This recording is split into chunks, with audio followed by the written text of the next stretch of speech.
నారాయణం నమస్కృత్య నరం చైవ నరోత్తమం దేవీం సరస్వతీం వ్యాసం తతో జయముదీరయేత్. హరి ఓం. పరమేశ్వర స్వరూపమైన సభకి నమస్కారం. సనాతన ధర్మంలో గురువుకి వేసినంత పెద్దపీట ఈశ్వరుడికి కూడా లేదు అని నేనంటే నేను ఏమీ దాన్ని ఈశ్వరుడి యొక్క తత్వాన్ని తక్కువ చేసి మాట్లాడిన వాడను కాను. ఎందుచేత అంటే గురుర్ బ్రహ్మ గురుర్ విష్ణు గురుర్దేవో మహేశ్వర గురు సాక్షాత్ పరబ్రహ్మ తస్మై శ్రీ గురవే నమః అని ఆ గురువులకి తాను అనుభవించేటటువంటి సమస్త ఐశ్వర్యము కూడా వారి వలన కలిగినటువంటి అనుగ్రహమే అన్న బుద్ధితో చక్రవర్తులు కూడా అనుభవించేవారు. ఈ దేశంలో గురువులకి ఇయ్యబడినంత గౌరవం ఎవ్వరికీ ఇయ్యబడలేదు.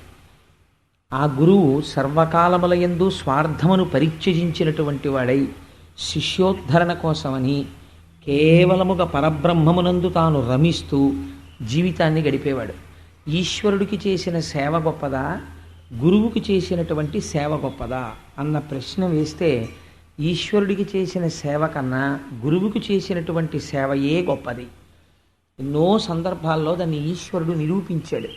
నేను కూడా అటువంటి మహాభాగవతులు గురువులైనటువంటి వాళ్ళు ఎవరున్నారో అటువంటి వాళ్ళ పాదములు కడిగి ఆ పాదములు కడిగినటువంటి నీటిని నేను తాగి లక్ష్మీదేవి మీద చల్లుతుంటాను అని చెప్పాడు.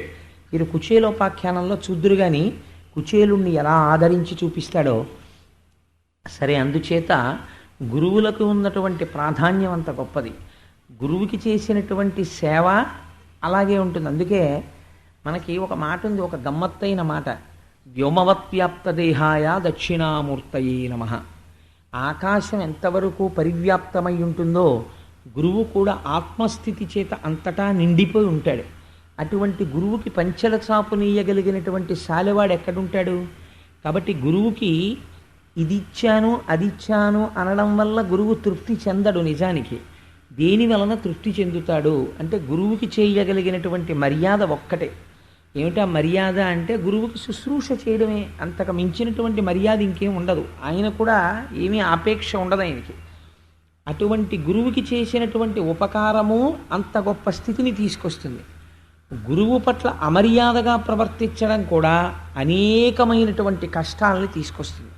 అది సామాన్యమైనటువంటి మనుష్యుడు అనుకోండి పర్వాలేదు, కానీ దేవతలైనా సరే గురువు పట్ల అపచారం చేస్తే మాత్రం వారు తప్పుకోలేరు, చాలా క్లేశపడవలసి వస్తుంది.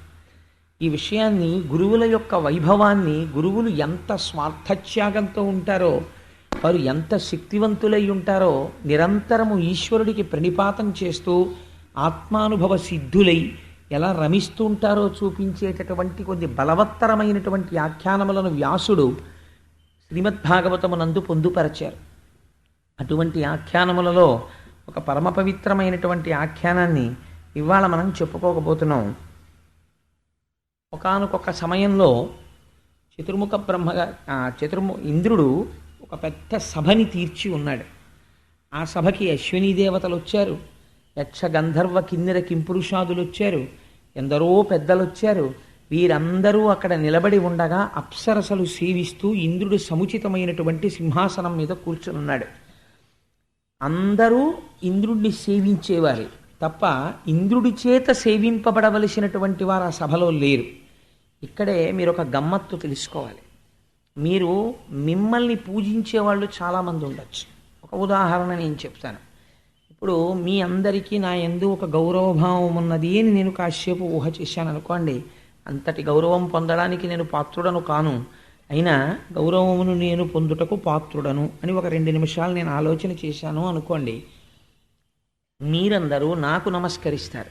ఒక ఉదాహరణకి చెప్తున్నాను. అంటే నేను నిజంగా అలా నేను నమస్కారాలు పొందగలిగినంత అర్హుడనని నేను మాట్లాడటలేదు. ఒక ఉదాహరణకి చెప్తున్నాను. మీరందరూ నాకు నమస్కరిస్తారనుకోండి. నేను ఈ సభలో ఇలా కూర్చుని ఉండగా మాకు గురువులైనటువంటి బ్రహ్మశ్రీ మల్లంపల్లి అమరేశ్వర ప్రసాద్ గారు అలా నడిచి వెళ్ళి ఆ మూల ఎక్కడో కుర్చీలో కూర్చుంటూ నాకు కనపడ్డారనుకోండి. ఉత్తర క్షణం నేను ఏం చేయవలసి ఉంటుంది అంటే, అయ్యో నన్ను గౌరవించేవాళ్ళు, నాకు నమస్కరించేవాళ్ళు ఇంతమంది ఉన్నారు సభలో అని చూడడానికి వీలు లేదు. ఒకవేళ నేను ప్రసంగ మధ్యంలో ఉండగా మా గురుదేవులు ఇలా నడిచొస్తూ కనపడింది అనుకోండి, ఎన్నడూ వేదిక మించి లేచేటటువంటి అలవాటు లేకపోయినా ఒకవేళ మా సభలో గురువుగారు ఇలా వస్తూ కనపడ్డారనుకోండి, ఉత్తర క్షణం నేను చేయవలసిన కర్తవ్యమేమి, ఆప్ చేసి ప్రసంగాన్ని గబగబా కిందకి దిగి నా శిరస్సుని వారి పాదములకు తాటించి నమస్కరించాలి. ఎందుచేత అంటే ఆ గురువు యొక్క వైభవము ప్రకాశించి నా చేత మాట్లాడింపచేస్తోంది. మా గురువుగారి అనుగ్రహం నా యందు ఆలోచించగలిగిన శక్తిగా పరిణమించింది. మా గురువుగారి ఆశీర్వచనం నన్ను ఇవాళ ఒక 4 విషయాలు ప్రస్తావన చేయగలిగినటువంటి శక్తిగా ఉన్నది. ఈశ్వరుడు కరచరణాదులతో కదిలి వచ్చిన రోజున నేను అదృష్టవంతుడినే సాకార దర్శనమును పొందగలిగితే, కానీ నిరంతరము నా పాలిట ఈశ్వరుడి కన్నా ఎక్కువై నాకు దర్శనమిచ్చి నన్ను ఆశీర్వదించగలిగినది ఎవరు? నా గురువులే. ఆ గురువు కనపడ్డారనుకోండి, ప్రణిపాతం చేయవలసిందే. ఆ గురువులకి కూడా మళ్ళీ ఒక వరుస ఏర్పాటు చేసింది. పార్వతీదేవితో పరమశివుడు అంటాడు, సూచక గురువు అని మనకు ఒకరు ఉంటారు. సూచక గురువు అంటే చిన్నతనంలో పాఠం చెప్పినవారు. సూచక గురువు కనపడితే లేచి నమస్కారం చేయాలి. సూచక గురువు కన్నా గొప్పవారెవరు అంటే వాచక గురువు. వాచక గురువు అంటే ఒక ఆశ్రమాన్ని నిర్మాణం చేసినప్పుడు మనం లోపలికి వెళ్ళగానే దాంట్లో నియమాలు చెప్తారు. ఒక్కొక్క చోట ధర్మాధికారి అని పిలుస్తూ ఉంటారు. అయ్యా, ఈ ఆశ్రమంలో మీరు ఇలా ప్రవేశించాల్సి ఉంటుంది, ఇక్కడిక్కడ ఇలా దర్శనం చెయ్యాలి, ఈ ఆశ్రమానికి కట్టుబాటు ఉంటుంది అని చెప్తారు. వారిని వాచక గురువు అంటారు. వీరిద్దరికన్నా గొప్పవారు ఒకరు ఉంటారు, వారిని బోధక గురువు అంటారు. వారు మంత్రోపదేశం చేసినటువంటి గురువు. వారు వయస్సులో మనకన్నా చిన్నవారైనా మంత్రోపదేశం చేసిన గురువు కనపడినా సరే ప్రణిపాతం చెయ్యాలి నేల మీద పడి. అందుకని బోధక గురువు. బోధక గురువు కన్నా గొప్పవారెవరు? పరమగురువు. పరమగురువు అంటే ఒక చంద్రశేఖర పరమాచార్య స్వామి వంటి మహాపురుషులు.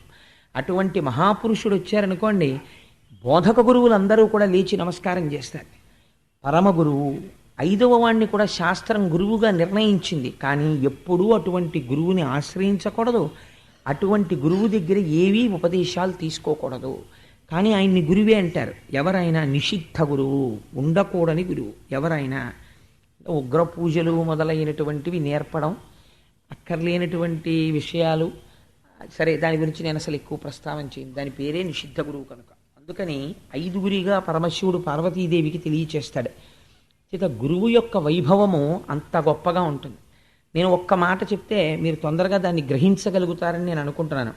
బ్రహ్మస్థానే కృతం పాపం విష్ణుస్థానే విముచ్యతి. ఒక్కటే పరబ్రహ్మస్వరూపమైన అది సృష్టి స్థితి లయలు చెయ్యడంలో బ్రహ్మ విష్ణు మహేశ్వరులుగా భాషిస్తూ ఉంటుంది.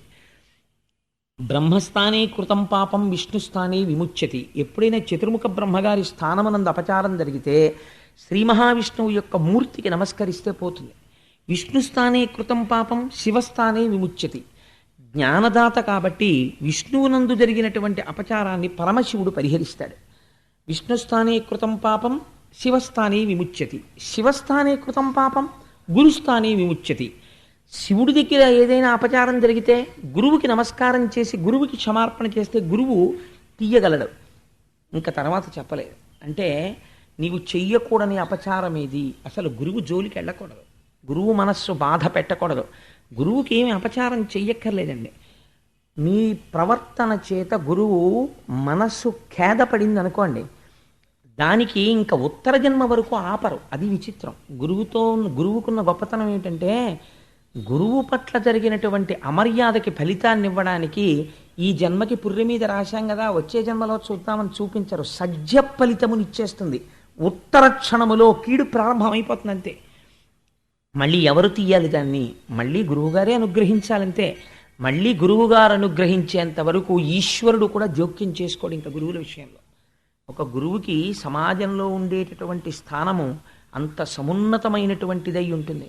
ఆ గురువు ఎలా ఉంటాడు అంటే, మీకు ఇవాళ ఆఖ్యానాలు వినండి, గురువుల యొక్క వైభవాన్ని ప్రకాశింపచేసేటటువంటి ఒక మహత్తరమైనటువంటి విషయాన్ని ప్రతిపాదన చేస్తాడు వ్యాసభగవానుడు. అది అంతర్లీనంగా మీరు మనస్సులో పెట్టుకుని ఇప్పుడు నేను చెప్పబోయేటటువంటి ఆఖ్యానాన్ని శ్రవణం చెయ్యండి. ఒకానొకనాడు ఇంద్రుడు సభ తీర్చి ఉన్నాడు. సభలో అందరూ కూర్చునున్నారు. అందరూ ఇంద్రుణ్ణి సేవించవలసిన వారే, అందరూ ఇంద్రుని గౌరవించవలసిన వారే. అటువంటి వారు సభలో ఉన్నారు. ఇటువంటి సభ నడుస్తూ ఉండగా ఇంద్రుడు కించిత్ అహంకారమును పొంది ఉన్నాడు. ఎందుచేత? ఇంతమంది నాకు నమస్కారం పెడుతున్నారు, ఇంతమంది నన్ను సేవిస్తున్నారు, నేను ఎంత గొప్పవాణ్ణో అన్న భావన మనస్సులో బయలుదేరింది. తానింత గొప్పవాడవడానికి కారణమైనటువంటి గురువు కనపడినా లేస్తాడా అన్నది అనుమానమే. అహంకారపు పొర కమ్మింది. ఇప్పుడు ఈ అజ్ఞానాన్ని తీసేయాలి, జ్ఞానాన్ని భాషింపచెయ్యాలి. ఇవన్నీ ఎవరు చెయ్యాలి? గురువే చెయ్యాలి. ఆశ్చర్యకరంగా ఆ సభలోకి గురుతర ధర్మక్రియనయ గురుడు, మరున్మంత్ర విషయ గురుడు, వచ శ్రీగురుడు, సమస్తామరణ గురుడు, గురుండరుగుదించె కొల్వునకు నృపా. పోతన గారు అన్నారు, తాను ఏ బ్రహ్మమును అనుభవించాడో దాన్ని వాక్కుల చేత చెప్పి ఉద్ధరించగలిగిన వాడు, ఎవరి ఆశీర్వచన బలం చేత దేవతలందరూ కూడా ఇవాళ అమరులయ్యారో అటువంటి స్థితిని వాళ్ళకి కల్పించినటువంటి మహాపురుషుడైనటువంటి బృహస్పతి సభలోకి విజయం చేస్తున్నారు. ఇంద్రుడు చూశాడు. చూసి వస్తున్నవాడు బృహస్పతిని తెలుసు, వస్తున్నవాడు సాక్షాత్తుగా తనకి గురువని తెలుసు. కానీ ఒక మాట అనుకున్నాడు, ఇంతమంది నన్ను సేవిస్తున్నారు, మా గురువు వస్తుంటే నేను లేచి నిలబడి నమస్కారం చేసి ఎదురు వెళ్ళి గురువుగారు రెండని తీసుకొచ్చి ఒక ఆసనం మీద కూర్చోపెట్టడం ఏమిటి అనుకున్నాడు. అమిత తపప్రభావు కరుణాత్ముని గీష్పతి చూచి రాజ్య దుర్మద మదరేఖ నింద్రుడు వృధా తన గద్దియ లేవకుండే నెయ్యమున ఎదుర్కొనంజనక ఆసనమీయక గౌరవోపచారముల ప్రసన్ను చేయక తిరంబుగ దివ్య సభాంతరంబునన్. ఏం చెయ్యలేదు అంటే, వచ్చిన గురువుగారు తాంబూలాలు అడిగే గురువుగారు కాదు ఆయన. నాకేమైనా సభలోకి వచ్చాను కదా, ఓ హారం ఇస్తావా, 116 ఇస్తావా అని అడిగే గురువుగారు కాడు ఆయన. ఎన్నడూ ఏదీ కోరకుండా ఇంద్రుణ్ణి ఇవాళ ఇంద్రుణ్ణి చేసిన గురువుగారు. అటువంటి గురువు వస్తుంటే చెయ్యవలసిన మర్యాద ఒకటి ఉన్నది, ఏది చెయ్యలేదు. లేచి నిలబడలేదు, నమస్కరించలేదు, ఎదురు వెళ్ళలేదు, స్వాగతం పలకలేదు, ఒక ఉచితాసనమును చూపించలేదు, అర్ఘ్యమియ్యలేదు, పాద్యమియ్యలేదు, ఏమీ పలకలేదు. గురుడు వచ్చి సభామంటపంలోకి వస్తూ ఒక్క 2 అడుగులు వేసి చూశాడు. వస్తున్నాడు ఎవరో అన్నట్టుగా కూర్చునున్నాడు. వెంటనే బృహస్పతి అనుకున్నారు, అప్పుడు సురపతి కన్నుల కప్పిన సురరాజ్యమద వికారంబునకున్ చప్పుడు చేయక గృహమునక పుణ్యుడు తిరిగిపోయ అతికిన్నుండై. అపుణ్యుడు అన్నారు. ఎంత గొప్ప మాట చూడండి. కిన్నుండై, కించిత్ బాధ కలిగింది మనస్సులో. ఇంతటి వాణ్ణి చేశాను, వీడు ఇంతటి వాడు కావడానికి కారకుడైనటువంటి నేను సభలో కనపడితే లేచి నిలబడి నమస్కరించలేదు అని. ఇంకా ఇటువంటి సభలో పైగా ఇంకొకటి ఉంది, అటువంటి సభలోకి వెళ్ళి బృహస్పతి కూర్చున్నారనుకోండి, ఇంద్రుడు ఎంత అనాదరం చేస్తుంటే అంత పాపము ఇంద్రుణ్ణి కట్టి కుడిపేస్తుంది. కాబట్టి నిజంగా పుణ్యాత్ముడే బృహస్పతి. ఉద్ధరించాలంటే ఏం చేయాలి? ఇంకా తన సభలో ఉండకూడదు. అందుకని నిశ్శబ్దంగా, ఓహో వీడికి సురపతి కన్నుల కప్పిన సురరాజ్యమద వికారంబునకున్, వీడివ్వాల నేను దేవలోకానికి అధిపతిననేటటువంటి మద వికారమును పొందాడు, కాబట్టి నేను ఇంకిక్కడ కనపడకూడదు. దీని గురించి రామకృష్ణ పరమహంస చాలా గొప్ప విషయం చెప్తారండి. సాధారణంగా దేనివల్ల పోతుంది గురువుల పట్ల మర్యాద అంటే, ఒకటి అధికారం వల్ల పోతుంది, రెండవది ఎవరో ఉంటారు మహాత్ములు, వాళ్ళు అంతటి అధికార సింహాసనం మీద ఉన్నా సరే గురువులు కనపడేటప్పటికీ అంత గౌరవంతో అంత మర్యాదతో ప్రవర్తిస్తారు. అందుచేత అందరూ అలా ప్రవర్తించగలరా అంటే మనం చెప్పలేం. కేవలం గురువు పట్ల అమర్యాదతో ప్రవర్తించి వినాశనాన్ని తెచ్చుకుంటారు. నేను తరచూ ఒక మాట చెప్తూ ఉంటాను. రామకృష్ణ పరమహంస ఒక ఆఖ్యానం చెప్తుండేవారు. పూర్వం ఒక బ్రాహ్మణుడు, ఒక పేదవాడు గంగానదికి ఆవలి ఒడ్డున కనపడుతూ ఉండేవాడు రామకృష్ణ పరమహంసకి. రామకృష్ణ పరమహంస ఎప్పుడైనా గంగ ఒడ్డుకి వెళ్ళగానే ఆయన కాళ్ళ మీద పడి నమస్కారం చేస్తుండేవాడు. ఒక రోజున రామకృష్ణ పరమహంస పడవ మీద ఒక శిష్యుడితో కలిసి ఇటువైపు నుంచి అటువైపుకి దాటుతున్నారు. ఆయన కాలు మీద కాలేసి కూర్చుని ఉన్నాడు. రామకృష్ణ పరమహంస పడవలోంచి దిగుతుంటేనే లేచి నిలబడిపోయేవాడు. లేచి నిలబడిపోయి వచ్చి గురువుగారి కాళ్ళ మీద పడ్డానికి సిద్ధంగా ఉండేవాడు. అలాంటి వాడు కూర్చునుంటే రామకృష్ణ పరమహంస అన్నారు, పూర్వం నన్ను చూడగానే గురువుగారు అని నమస్కరించేవాడు, ఇప్పుడు అలా నమస్కరించడం నేను అనుకుంటున్నాను, బహుశా ఇతనికి ఏదో అనుకోకుండా డబ్బు కలిసి వచ్చింది, అందుకని ఇవాళ ఇతని మాట తీరు కూడా మారుతుంది, నువ్వు గమనించన్నారు శిష్యుడితోటి అని. ఏమీ తెలియనట్టు అటువైపు నుంచి వెళ్ళిపోతున్నారు. అప్పటి వరకు రామకృష్ణ పరమహంస కనపడితే భూమి మీద పడి నమస్కారం చేసే అలవాటు ఉన్నటువంటి బ్రాహ్మణుడు పరమహంసని చూసి, hi Thakur, how are you అన్నాడు. హాయ్ ఠాకూర్, ఎలా ఉన్నావు అని అడిగాడు. ఎందుచేత మదవికారం. 4 రూపాయలు వచ్చాయి. మనిషిని డబ్బు కానీ అధికారం కానీ విద్య కానీ మరింత వినయవంతుణ్ణి చెయ్యాలి తప్ప, ఏ విభూతి చేతనైనా వినయం పక్కకు వెళ్ళిపోయిందనుకోండి, ఈశ్వరుడు ఆ విభూతి ప్రకాశం చేతనే మళ్ళీ పాడు చేస్తాడు. అందుచేత అహంకారం అన్నది పొడసూపకూడదు, పరమ వినయంతో ఉండాలి. గురువులైనా అంతే, ఆ వినయంతో ఉండవలసిందే. అందుకే ఎంత చమత్కారంగా ఉంటుందంటే, నాకు ఒకసారి రామకృష్ణ పరమహంస పేరు మొదలు పెడితే ఇంకా నాకు వారే జ్ఞాపకానికి వస్తుంటారు. ఒకసారి పరమహంస ఒక మాట చెప్తారు, డబ్బు మనిషిని ఎంత మారుస్తుంది అంటే, ఒక చిల్లు జేబు ఉన్నటువంటి వ్యక్తి ఒకనాడు అలా వెళ్ళిపోతుంటే జేబులోంచి ₹1 కాసు జారి కింద పడింది. అక్కడ ఒక కన్నంలో కప్పు ఉంది. ఆ కప్పు ఏం చేసుకుంటుంది? రూపాయి. దానికి దొరికింది ఆ రూపాయి దొరకగానే దాంట్లో మార్పు వచ్చేసింది ఆ కప్పలో. అటువైపు నుంచి రాజుగారు మదపుటేనుగు మీద వస్తున్నాడు, భద్రగజం మీద వస్తుంటే చేతిలో రూపాయి ఉంది కదా ఆ కప్పకి. అది లేచి నిలబడి కాలెత్తి, ఏ మర్యాద లేదా, రూపాయి ఉంది, పో పక్కకి అంది. ఎవరిని? భద్రగజాన్ని. ఎందుకు? రూపాయి చేతిలో ఉంది. ఆ కప్ప ఏనుగు యొక్క పాదం కింద పడి పచ్చడైపోయింది.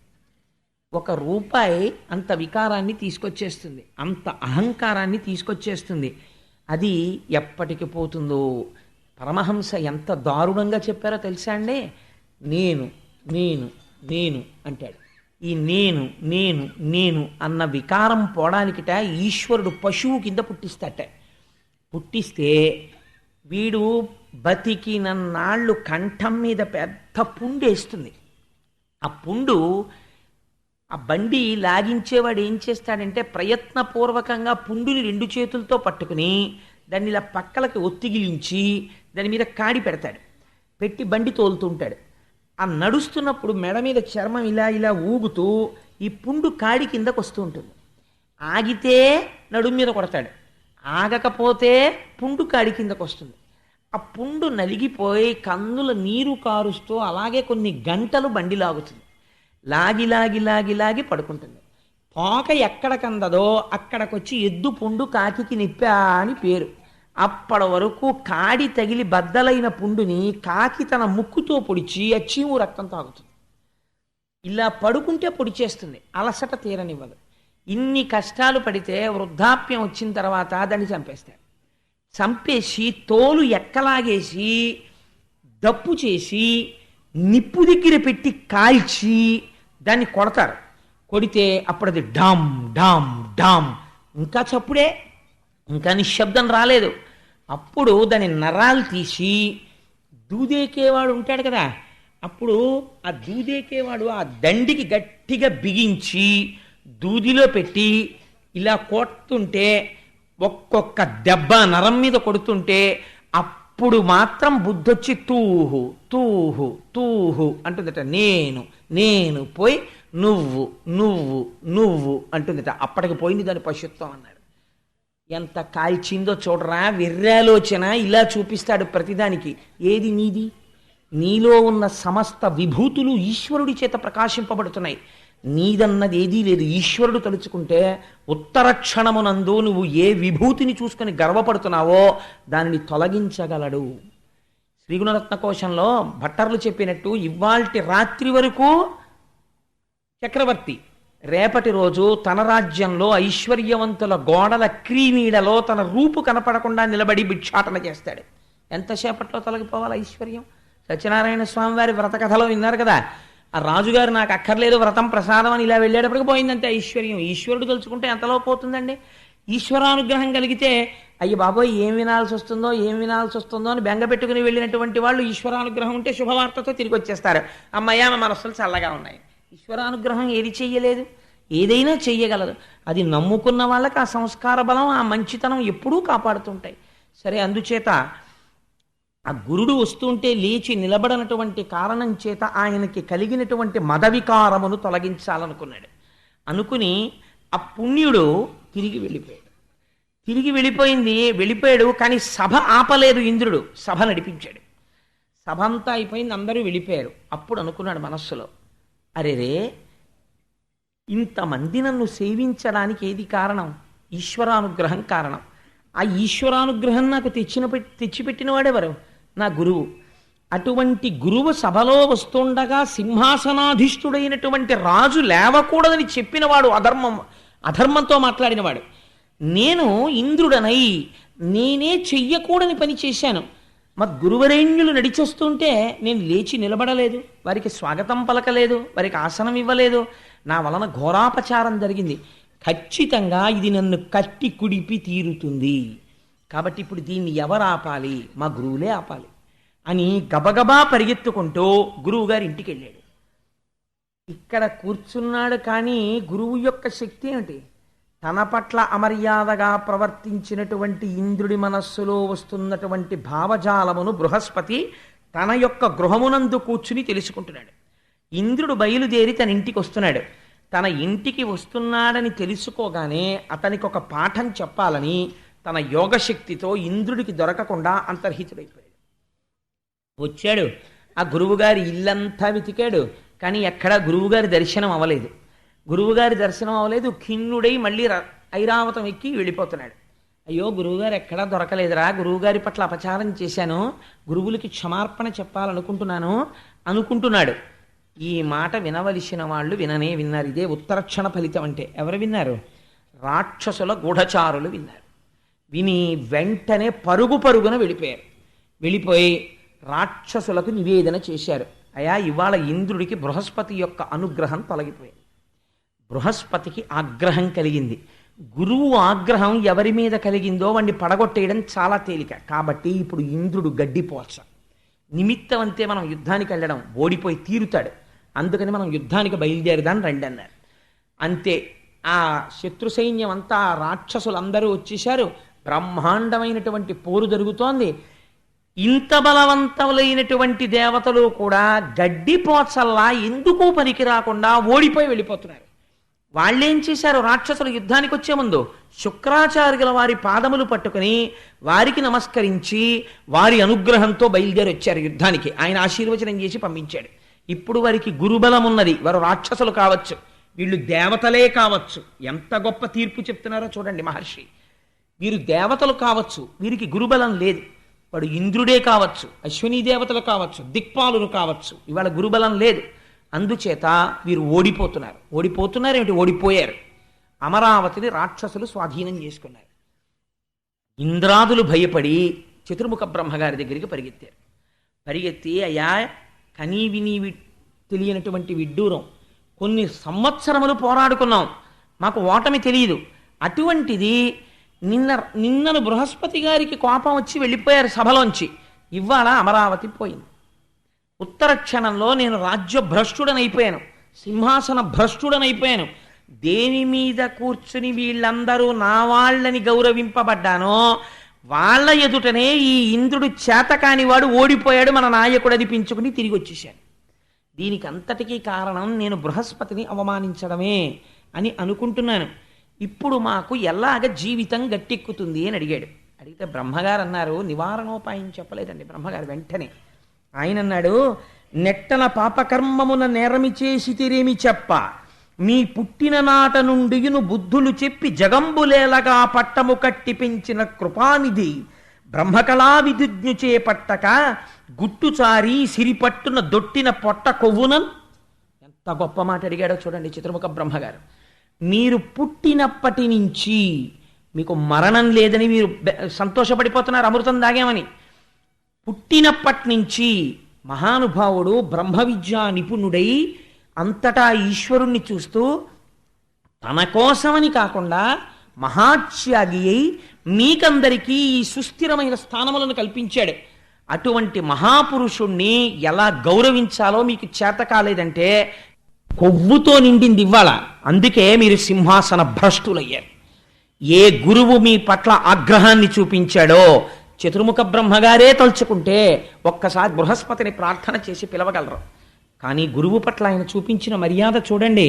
సాధారణంగా ఒక రాక్షసుడు యుద్ధానికి వస్తే వెంటనే తన నివారణోపాయమునకు శ్రీ మహావిష్ణువుని ఆశ్రయింపచేస్తారు బ్రహ్మగారు. ఆశ్రయింపచేయలేదు, ఆయన అలా చెప్పలేదు. ఎంత గమ్మత్తైనటువంటి మాట్లాడంటే, మీకు దేని వలన రాజ్యము పోయినది, మీరు బాగా ఎరిక కలిగైందా అంటే, అయ్యా మా బుద్ధి వచ్చిందండి, గురువుగారి అనుగ్రహం పోయింది, ఉత్తర క్షణం ఐశ్వర్యం పోయింది. కాబట్టి ఇప్పుడు మీకేం ఉండాలి? గురువుల అనుగ్రహం ఉండాలి. గురువు అనుగ్రహం ఎక్కడి నుంచి వస్తుంది? గురువు గారిలోంచే వస్తుంది. రమణ మహర్షి ఎంత గొప్ప మాట చెప్పారండి. నిజంగా ఒక తెలిసి తెలియని వాడు అడిగితే అడిగి ఉండవచ్చు, కానీ ఎంత గొప్ప జవాబు వచ్చిందో చూడండి. రమణుల దగ్గరికి వెళ్ళి అన్నాడు, మీకు సర్కోమా పుట్టింది, మీకు బెంగలేదు, ఎందుకంటే నేను శరీరం కాదంటారు. పుండుకి పుండు పుట్టింది అంటారు. చావు వస్తుంది, నాకు చావు లేదు, శరీరానికి వస్తుంది అంటారు. మీరు నోరు విప్పి ఏమీ మాట్లాడరు, మీరెవ్వరికీ ఏం ఉపదేశం చేయరు, మీరెవ్వరితో పూజలు చేయించరు, మీరు ఎప్పుడూ అరుణాచలం కొండెక్కి కూర్చుని మీలో మీరు రమించిపోతుంటారు. ఎప్పుడైనా మీకు మాట్లాడాలనిపిస్తే మాట్లాడతారు. మాట్లాడేటప్పుడు ఎంతమంది ఉన్నారని మీరు చూడరు, మీరు ఎవరిని ఉద్ధరించాలనుకుంటున్నారో వాళ్ళతో మాట్లాడతారంతే. కాబట్టి మీ వలన ఏమిటి ప్రయోజనం ప్రపంచానికి అని అడిగాడు. అడిగితే రమణ మహర్షి అన్నారు, ఒక నవ్వు నవ్వి, గురువు శరీరములో ఉండడం వల్ల ఎవరికి అనుగ్రహం అంటే శిష్యులకే. ఎందుకని? గురువు తాను శరీరము కాదు అని స్థిరముగా తెలుసుకున్నవాడు. కాబట్టి శరీరము పడిపోతే గురువు శోకించడు, తృణప్రాయంగా శరీరాన్ని వదిలిపెట్టేస్తాడు. కానీ ఆ గురువు శరీరంలో లేకపోవడం వల్ల ఎవరు నష్టపోతున్నారు? శిష్యులు నష్టపోతున్నారు. ఎందుకని? శరీరములో లేడు కనుక ఆ గురువు ఉపదేశం చెయ్యడం కుదరదు. కాబట్టి గురువు ఎందుకుంటాడు శరీరంలో? గురువు శరీరంలో ఉండడం వల్ల ఎవరికి ప్రయోజనము? శిష్యులకే ప్రయోజనము. లోక ప్రయోజనము శిష్యుల వలననే ప్రసరిస్తుంది. ఒక సూరి నాగమ్మ గారు, మహాతల్లి ఆవిడ చేసిన సేవ ఎవరు చేశారండి ఈ ప్రపంచానికి? ఎప్పుడు మాట్లాడతారో తెలియనటువంటి రమణ మహర్షి వెనకాతల తిరుగుతూ ఆయన నోరు విప్పి మాట్లాడితే ఏ సందర్భంలో మాట్లాడారో ఏం మాట్లాడారో గబగబా రాసుకుని ఉత్తరం రాసి అన్నగారికి పోస్ట్ చేసేవారు. ఆ అన్నగారు ఎంత ప్రాజ్ఞుడో, నా చెల్లెలు నాకు ఇంత గొప్పగా ఉత్తరాలు రాస్తోందని ఆ ఉత్తరాలన్నీ దాచారు. రమణ మహర్షి శరీరం వదిలిపెట్టిన తర్వాత సూరి నాగమ్మ గారు వాళ్ళ అన్నయ్య గారికి డేటు వేసి రాసినటువంటి లేఖలే రమణులు ఏం మాట్లాడారు అన్నదానికి మనకు ఆధారాలు అయ్యాయి. అవే సూరి నాగమ్మ గారి లేఖలు అన్న రూపంలో 3 వాల్యూమ్స్ 4 వాల్యూమ్స్ అవి. వాటి రూపంలో రమణుల యొక్క సమస్త జ్ఞాన బోధ మనకు అందేటటువంటి అదృష్టం కలిగింది. కాబట్టి గురువు శరీరములో ఉండడం ఎవరికి ప్రయోజనం? శిష్యులకే ప్రయోజనం అంతే. గురువు శరీరము వదిలిపెట్టాడు, ఎవరు నష్టపోయారు? శిష్యులే నష్టపోయారు అంతే. అందుచేత అటువంటి గురువు ఇప్పుడు మీకు కనపడకుండా వెళ్ళిపోయాడు. కాబట్టి ఇప్పుడు గురువు లేడు. బ్రహ్మగారు తలుచుకుంటే బృహస్పతిని మళ్ళీ పిలవలేరా అండి? అలా పిలిచి నచ్చ చెప్పి కూర్చోపెట్టి చెయ్యకూడదు. ఒక విషయం సమాజంలో ఉన్న వాళ్ళు తెలుసుకోవాలి. గురువుగారు అని పిలిచారనుకోండి, ఎవరినన్నా మీరు పిలిస్తే గురువుగారు మీరు ఎక్కడికో పిలిచారు, నేను రాలేను అన్నారు, ఇంకక్కడతో నోరు మూసుకు కూర్చోవాలి. అంతేకాని నువ్వు గురువు అని పిలిచి 10 మాటలు వెంటపడి కారెక్కుతుంటే, ఆఫీసులో ఉంటే, ఇంట్లో ఉంటే, ఇంటికొచ్చి మీద పడి చెయ్యనన్న పనిని చెయ్యి అని వెంటపడిన వాడు పరమశత్రువు. వాడు నీకు శిష్యుడి రూపంలో తిరుగుతున్నటువంటి మేక వెనక తోడేలు. వాడన్నా మారాలి. వాడు మారకపోతే ఒకనాడు గురువు చెప్పేస్తాడు, ఇంకెప్పుడు నా కళ్ళ ముందు నువ్వు కనపడకని. అలా చెప్పిన రోజు వచ్చిందనుకోండి, వాడు ప్రమాదాన్ని కౌగిలించుకోవాల్సి ఉంటుంది. ఆ స్థితి తెచ్చుకోకూడదు. అందుకని ఒకసారి చెప్తే వినాలి, వినకపోతే వాడికే ప్రమాదం అది. అందుచేత గురువుల పట్ల మర్యాదగా ప్రవర్తించడం నేర్చుకోవాలి. అంతేకాని వారికి కోపం వచ్చేటట్టు ప్రవర్తించకూడదు. నువ్వా చెప్పగలిగిన వాడు ఆయన నీకు చెప్పింది వినాలా? ఆయన చెప్పింది నువ్వు వినడానికి వచ్చిన వాడివైతే ఆయన చెప్పింది వినంతే. నువ్వేవాడు 10 మాటలు ఆయనకి చెప్పడానికి? నీకు ఆ గౌరవం లేదనమాట. లేదు కాబట్టి నువ్వు అలా ప్రవర్తిస్తున్నావు. కాబట్టి నువ్వు ఆయన ఆగ్రహానికి గురైతే ఉత్తర క్షణం ఆ కీడు పొందుతావు. ఆ కీడు పొందకుండా జాగ్రత్త పడవలసిన అవసరం ఉంటుంది శిష్యులు. సో నేను ఎందుకు చెప్తున్నానంటే ఈ మాట, ఇవాళ సమాజంలో నిజంగా గురువు పట్ల శిష్యుడు ఉండవలసినటువంటి మర్యాద తగ్గిపోతోంది. నేను కోటేశ్వరరావు ఎందుకు సడన్గా అలా వాల్యూమ్ పెంచారు అని మీకు అనుమానం రావచ్చు. సమాజంలో ఉన్న పరిస్థితులు నాకు ఒక్కొక్కసారి ఆ ప్రవర్తన ఎందుకు, ఇంక ఏమిటి తెలుసుకుంటున్నట్టు గురువులు వెనకాతలు తిరిగి రోజులు విని ఏమిటి నేర్చుకుంటున్నారు మీరు? నేర్చుకున్నది ఉంటే మీ నడుబడి ఎందుకు కనపడాలి. కనపడి సక్రమంగా ఉండాలి ప్రవర్తన. అందుచేత చెప్తున్నాను, మారడం అనేటటువంటిది చాలా అవసరం. మారని దానికి ఎన్ని ప్రయోజనం ఏముందండి? కాబట్టి ఆ మాట చతుర్ముఖ బ్రహ్మగారు గురువుని పిలిచి చెప్పకూడదు. ఎంత మర్యాద పాటించాడో చూడండి. బ్రహ్మగారంతటి వాడు పిలిచి, అయ్యా మీరు వాళ్ళందరూ బాధపడుతున్నారండి, మీరు వెళ్ళండి అని చెప్పలేదని. ఎంత మర్యాద ప్రవర్తించాడంటే, ప్రస్తుతం గురుస్థానం ఖాళీగా ఉండకూడదు. అందాక నేను మీకు ఒక అభయం ఇస్తున్నాను. మీరు ఏం చేస్తారంటే, వెళ్ళి ఒక గురువుని ఆశ్రయించి గురువు యొక్క అనుగ్రహమును పొందండి. ఆచార్య పురుషుడిగా ఉండడానికి అర్హుడైన వారెవరో వారి పాదములు పట్టుకోండి. అంటే వాళ్ళు అన్నారు, మాకేం తెలుసు, మేము ఎవరి పాదాలు పట్టుకుంటాం? గురువు పాదాలు పట్టుకుని రక్షింపబలవలసిన వాడు గురువు ఎలా ఉండాలో ఎలా నిర్ణయించుకుంటాడు? కాబట్టి మీరే సెలవిస్తే మేము అటువంటి మహాపురుషుడి యొక్క పాదములు పట్టుకుని మా గురువులు ప్రసన్నులయ్యేంత వరకు గురువుల యొక్క అనుగ్రహాన్ని పొందుతూ, వీళ్ళకి నడువడి తెలిసిందిరా అన్న రోజున మళ్ళీ మా గురువుల అనుగ్రహం మాకు కలుగుతుంది. అందుకని మీరు మా యందు సులభులై కారుణ్యమును ప్రసరించవలసినది, మాకొక గురువుని చూపించవలసినది అన్నారు. అంటే చతుర్ముఖ బ్రహ్మగారు అన్నారు, త్వష్ట ప్రజాపతి అనబడేటటువంటి ప్రజాపతికి ఒక కుమారుడు ఉన్నాడు. వరసకి ఆయన మీకన్నా చాలా చిన్నవాడు, కుమారుడి వరుస. కానీ ఆయన ఆత్మజ్ఞాని, బ్రహ్మజ్ఞాని, సర్వకాలముల యందు బ్రహ్మమునందు రమిస్తూ ఉంటాడు. అటువంటి మహాపురుషుణ్ణి మీరు సేవించి ఆచార్య పదవి యందు, గురు పదవి యందు కూర్చోపెడితే ఆయన యొక్క అనుగ్రహం చేత, ఆయన ఆశీర్వచనము చేత మళ్ళీ మీరు రాజ్య సంపదలను పొందగలరు. అందుకని మీరు వెళ్ళి ఆ త్వష్ట ప్రజాపతి యొక్క కుమారుడైనటువంటి విశ్వరూపుణ్ణి ప్రార్థన చెయ్యండి అన్నారు. అంటే వీళ్ళందరూ త్వష్ట ప్రజాపతి యొక్క కుమారుడైన విశ్వరూపుణ్ణి ఆశ్రయించారు. ఆ విశ్వరూపుడితో ఒక గమ్మత్తైనటువంటి పరిస్థితి ఉందండి. వారికి 3 ముఖములు ఉంటాయి. వారు యజ్ఞములో కూర్చుని ఉన్నప్పుడు ఒక ముఖంతో హవిస్సులు ఇచ్చినప్పుడు అన్నం తింటాడు, ఒక ముఖంతో సురాపానం చేస్తాడు. సురాపానం అంటే కళ్ళు తాగడం అనుకోకండి, అది దేవతల చేత ప్రసాదింపబడిన సురా అని ఒకటి ఉంటుంది, దాన్ని స్వీకరిస్తాడు. వేరొక ముఖంతో సోమరసాన్ని తాగుతాడు యజ్ఞంలో. ఈ 3 తాగే లక్షణం ఉన్నవాడు మహాబ్రహ్మజ్ఞాని, గొప్ప తపశ్శక్తి సంపన్నుడు. ఎన్నడూ ఎవరి దగ్గర చెయ్యి చాపి ఏదీ కావాలని కోరుకున్నవాడు కాడు. నిరంతరము ఈశ్వరుడు యొక్క శుశ్రూష చేసేటటువంటి లక్షణం ఉన్నవాడు. అటువంటి మహాపురుషుడు కనుక ఆ విశ్వరూపుడి దగ్గరికి వెళ్ళారు. వెళ్ళి విశ్వరూపుణ్ణి ప్రార్థన చేశారు. ఇప్పుడు వాళ్ళకి తెలిసి వచ్చింది ఎలా ప్రవర్తించాలో, తప్పు దిద్దుకున్నారు.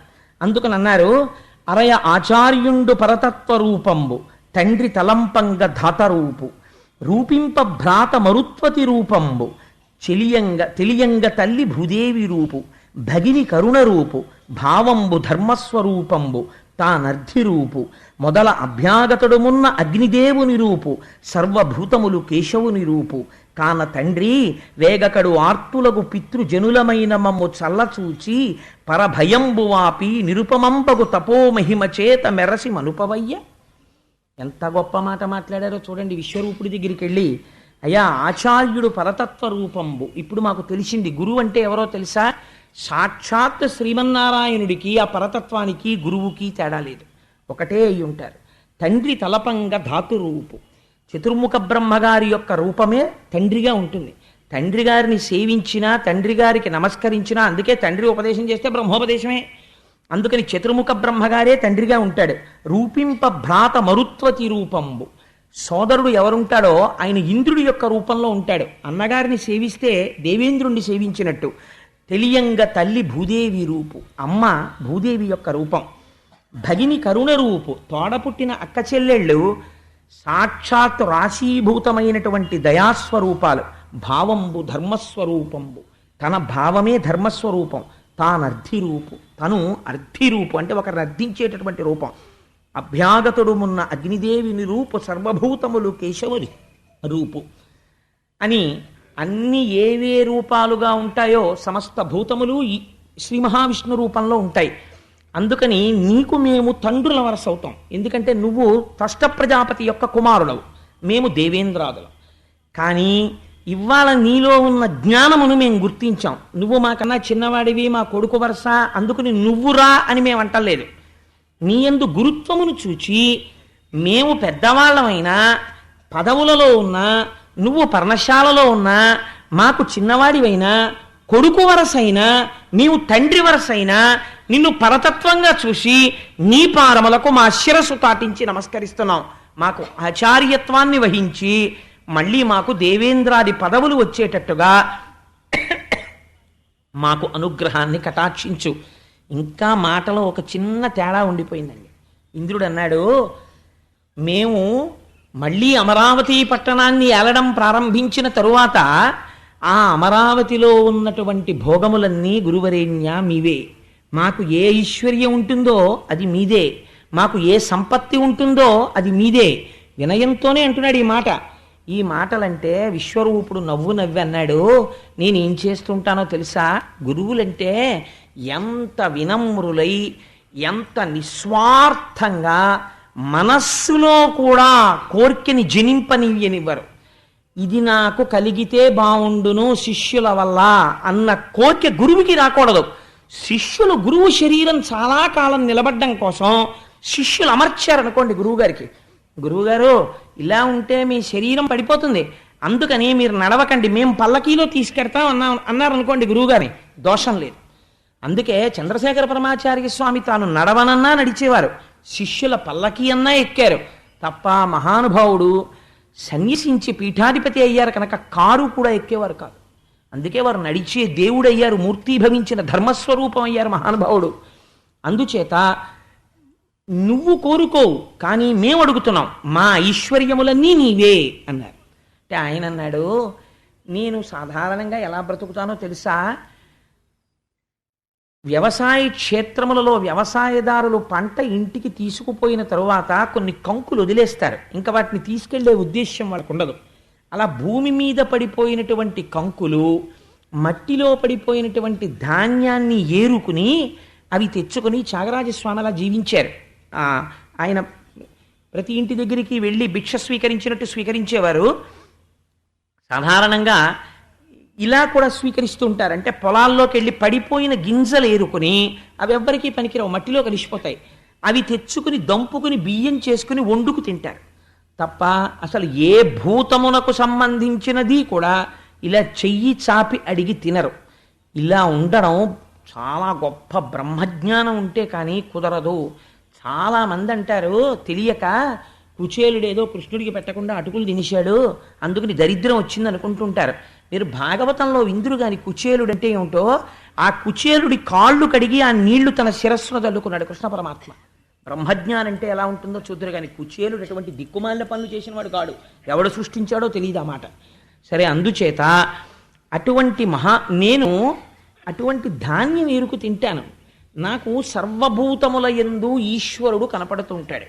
నేను బ్రహ్మజ్ఞానినై రమిస్తూ ఉంటాను. నేను పౌరోహిత్యం చెయ్యడం ఏమిటయ్యా? నేను పౌరోహిత్యం చేస్తే మీకందరికీ కావలసింది ఏదో చెయ్యాలి అంటే మీరు రేపు పొద్దున్న ఏమడుగుతారు? మాకేదో ఈ కోరిక తీరాలి యజ్ఞం చేయించంటారు. మీ కోరిక తీరడానికి యజ్ఞం చేయిస్తే ఇంకోడెవడో పాడైపోవడానికి చేయించాలి కదా. కాబట్టి నాకు అలా భేదాలు కనపడవు, అలా ఎలా చేయించడం కుదురుతుంది? పౌరోహిత్యం అలా చేస్తే నాకున్నటువంటి బ్రహ్మ తేజస్సు తగ్గిపోతుంది. అందుకని నేను ఒకరి దగ్గర ఇలా చెయ్యి చాపి ద్రవ్యం పట్టుకోవడం కానీ లేకపోతే పౌరోహిత్యం చేయడం కానీ నేను చేయనే. అలా అంటే మీ కోరికలు తీరడానికి కామ్యాలకు ఈశ్వరార్చనగా చేస్తే వేరు. అందుకని నేను అలా చేసేవాడిని కాదే, నాకు ఎలా కుదురుతుంది పౌరోహిత్యం? ఎంత గొప్ప మాట అన్నాడో చూడండి. నాకు ఏ కోరిక ఉందని చెయ్యను అన్నాడు. అంటే వాళ్ళన్నారు, నీకు కోరిక ఉందని కాదు, మా కోరికలు ఉన్నాయని. నువ్వు ఉంటే తప్ప దిక్కు లేదు కనుక, నువ్వు గురుడిగా ఉండి మమ్మల్ని రక్షించి తీరాలి కనుక, అందుకని మాకు నువ్వు గురువుగా ఉండు అన్నారు. అంటే మహానుభావుడు అంగీకరించాడు. తప్పకుండా అలాగే ఉంటానయ్యా మీకు గురువుగాను అన్నాడు. అని ఆయన వచ్చాడు. వస్తూనే ఆయన ఒక మహోత్కృష్టమైన పని చేశాడు. రాక్షసులకు ఇవాళ ఇంత శక్తి ఎక్కడ నుంచి వచ్చింది బేరీజ్ వేశాడు. ప్రపంచంలోనండి ఒక డ్యామ్ కట్టేటప్పుడు ఆ స్ట్రెంగ్త్ ఇవాల్యుయేట్ చేయగలిగిన వాడు ఉంటాడు. ఇన్ని ఫ్లోర్స్ అపార్ట్మెంట్ కట్టాలంటే ఎంత ఫౌండేషన్ వెయ్యాలి ఇవాల్యుయేట్ చేసేవాడు ఉంటాడు. కానీ మీరు ఒకటి చెప్పండి, ఒక మూర్తి ఉన్నది, ఆ మూర్తి కింద ఒక చక్రం ఉంది. ఆ చక్రము యొక్క కారణం చేత ఆ మూర్తి యందు విశేషమైన తేజస్సు ఉంది. అంత తేజస్సుని తట్టుకోగలిగినటువంటి తపశ్శక్తి సత్యశక్తి ఈనాడు ప్రపంచంలో ఉన్న మనుష్యులకి లేదు. కాబట్టి వీళ్ళెళ్ళి ఆ మూర్తి ముందు నిలబడలేరు కనుక ఇటువంటి వాళ్ళందరి శక్తి ఎంత, మూర్తి యందు అధికమైపోయిన శక్తి ఎంత శక్తిని ఇప్పుడు మినహాయిస్తే వీళ్ళు తట్టుకోగలుగుతారు అన్నది లెక్క కట్టి ఆ మూర్తిలోంచి అంత శక్తిని తీసివేయగలిగినటువంటి శక్తి ఒకడికి ఉన్నదనుకోండి, అప్పుడు ఆయన ఎంతటి మహానుభావుడై ఉండాలి. అదే శంకరాచార్యుల వారు. శంకరాచార్య స్వామి చేసిన గొప్ప పని ఏమిటో తెలుసా అండి? అఖిలాండేశ్వరి క్షేత్రంలో జంబుకేశ్వరంలో అమ్మవారిది విశేషమైన తేజస్సు. అమ్మవారి ముందు వెళ్ళి నిలబడలేరని అమ్మవారిలో ఎక్కువైపోయిన శక్తిని మినహాయింపు చేసి తీసేసి దాన్ని ఇప్పుడు మళ్ళీ ఎక్కడ పెట్టాలి? అది తేజస్సు శక్తి, దాన్ని ఎక్కడ పెట్టినా శక్తిపాతం అవుతుంది, అందుని పెట్టకూడదు. అందుకని ఏం చెయ్యాలి అంటే భూమి మీద వెయ్యాలి శ్రీచక్రం, కానీ అది జంబుకేశ్వరం జలలింగం. మళ్ళీ అక్కడ వెయ్యకుండా ఎంత గమ్మత్తు చేశారంటే రత్నాలతో కుండలాలు తయారు చేసి అమ్మవారి కుండలాలు శ్రీచక్ర తాటంకములు పెట్టి ఈ శ్రీచక్రాల్లోకి అమ్మవారి యొక్క తేజస్సుని ఆ కుండలాల్లోకి పెట్టి ఆ కుండలాలు అమ్మవారి చెవులకి పెట్టారు. పెడితే ఇప్పుడు మీరు అమ్మవారి ముందు వెళ్ళి నిలబడి కుండలముల వంక చూస్తే ఒక అనుగ్రహం, అమ్మవారి వంక చూస్తే ఒక అనుగ్రహం. ఇలా శంకర భగవత్పాదులు కలియుగంలో సేవింపబడలేనంత తేజస్సున్న మూర్తులలోంచి కొంత తేజస్సుని మినహాయింపు చేశారు. అది ఎంత ఉత్కృష్టమైనటువంటి విషయం అండి, ఎవరు చెయ్యగలరు? శంకర భగవత్పాదాచార్యులు చేశారు ఈ దేశానికి అటువంటి సేవ. అందుకని ఇప్పుడు విశ్వరూపుడిది చేస్తున్నాడు. వాళ్ళు ఎంతటి తేజస్సు పొందారు, ఎక్కడ నుంచి పొందారు? శుక్రాచార్యుల వారి అనుగ్రహంలోంచి పొందారు. ఇప్పుడు దేవతలకి ఎంత శక్తి రావాలి, ఎంత శక్తి వస్తే ద్విగుణీకృత ఐశ్వర్యాన్ని ఇంద్రుడు పొందగలడు, రాక్షసుల్ని చంపగలడు. ఇది లెక్క కట్టడానికి ఆ తేజస్సుని గణించగలిగిన శక్తి ఇక్కడ ఉండాలి. అది ఆచార్య పదం అంటే, అది గురుత్వం అంటే, అది మహానుభావులకున్న శక్తి. ఇప్పుడు ఇంద్రుణ్ణి కూర్చోపెట్టి నారాయణ కవచాన్ని ఉపదేశం చేశాడు. నారాయణ కవచాన్ని ఉపదేశం చేసి ఒక గొప్ప మాట చెప్పాడు. ఏమయ్యా, నీకు నేను నారాయణ కవచాన్ని ఉపదేశం చేస్తున్నాను, అమ్మా ఉపన్యాసం మధ్యలో అవన్నీ ఎందుకమ్మా, ఎందుకు తల్లి అవన్నీ? నారాయణ కవచాన్ని ఉపదేశం చేస్తుంటే ఆయన ఎంతో సంతోషించి ఆ నారాయణ కవచాన్ని ఉపదేశం స్వీకరించిన తరువాత ఒక మాట చెప్పాడు. ఇతపూర్వం ఈ నారాయణ కవచాన్ని కౌశికుడనబడేటటువంటి ఒక బ్రాహ్మణుడు ఉపదేశం పొందాడు. ఉపదేశం పొంది ఆయన ఒక ఎడారిలో తిరుగుతున్నాడు. ఆ ఎడారిలో తిరుగుతుండగా అక్కడే ప్రాణములను విడిచిపెట్టేశాడు. ఎలా? ఆ నారాయణ కవచాన్నే ఉపదేశం తీసుకుని తజ్ఞానము చేస్తూ ప్రాణములను విడిచిపెట్టాడు. విడిచిపెడితే ఆ నారాయణ కవచము యొక్క తేజస్సు ఏమైపోయింది అంటే ఆయన అస్థికలని పట్టేసింది. ఆయన అస్థిపంజరం ఆ ఎడారిలో ఇసుకలో పడిపోయి ఉండిపోయింది. ఉండిపోతే చిత్రరథుడు అనబడేటటువంటి గంధర్వుడు ఆకాశ మార్గంలో భార్యలతో కలిసి విమానంలో వెళ్ళిపోతున్నాడు. వెళ్ళిపోతుంటే ఎడారిలో పడిపోయి ఉన్నటువంటి ఈ అస్థిపంజరాన్ని విమానం దగ్గరకు వచ్చింది.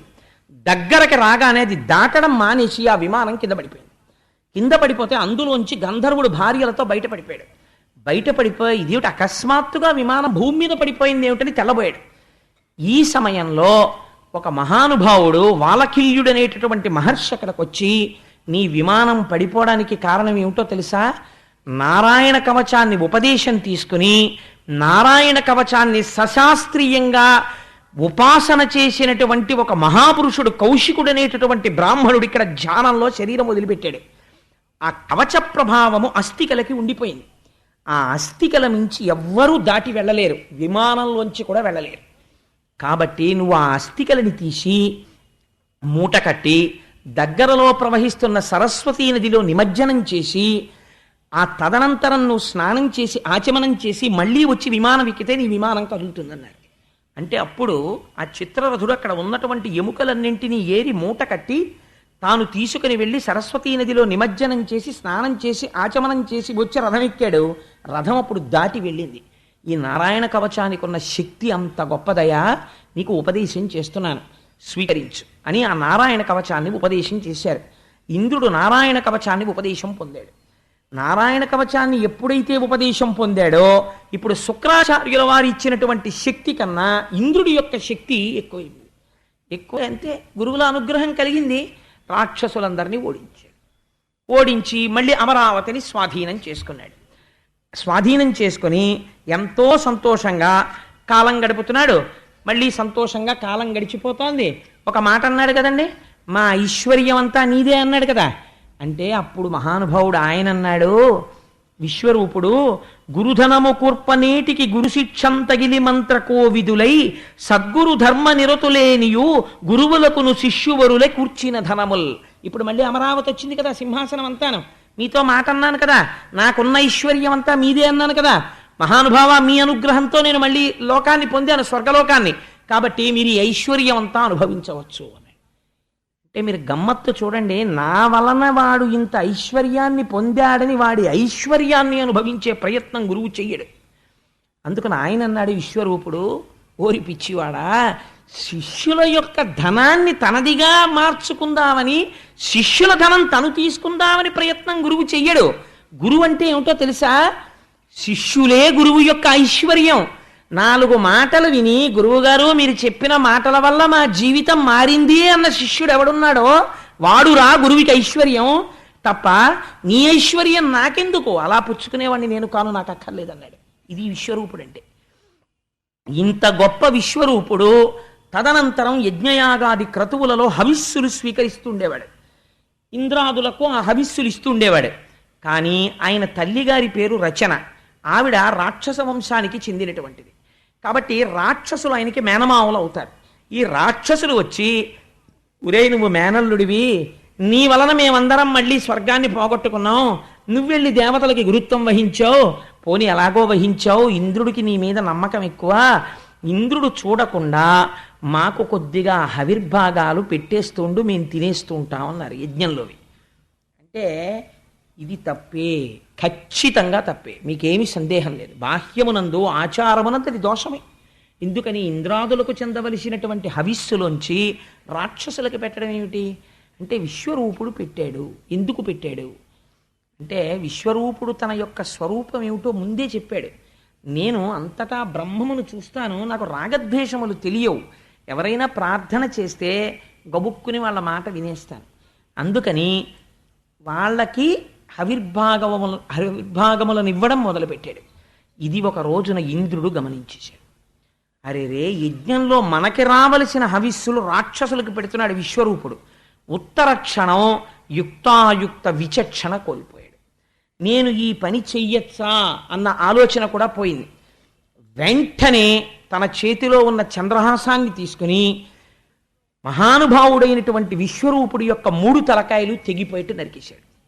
నరికేస్తే ఆ 3 తలకాయల్లోంచి ఆయన ఒక తలతో సురాపానం చేస్తుంటాడు యజ్ఞవేదిలో. సురాపానం చేసే తల కింద పడగానే ఆడపిచుకగా మారిపోయింది. సోమపానం చేసేటటువంటి తలకాయ కౌజుపిట్టగా మారిపోయింది.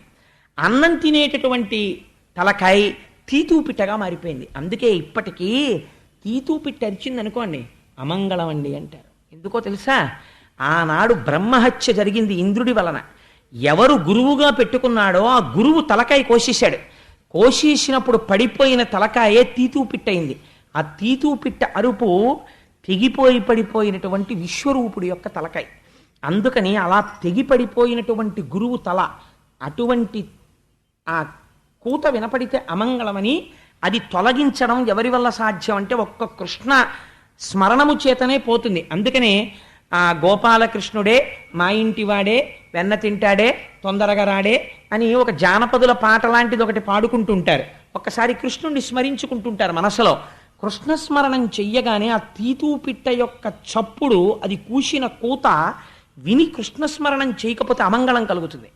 కాబట్టి ఆ తీతూపిట్ట కూత వినగానే ఈ మాట చెప్తుంటారు ఒకసారి. అవి కూడా నిజంగానే అలాగే ఊరి బయట ఎక్కడో ఎగురుతుంటాయి తీతూపిట్టలు అవిని.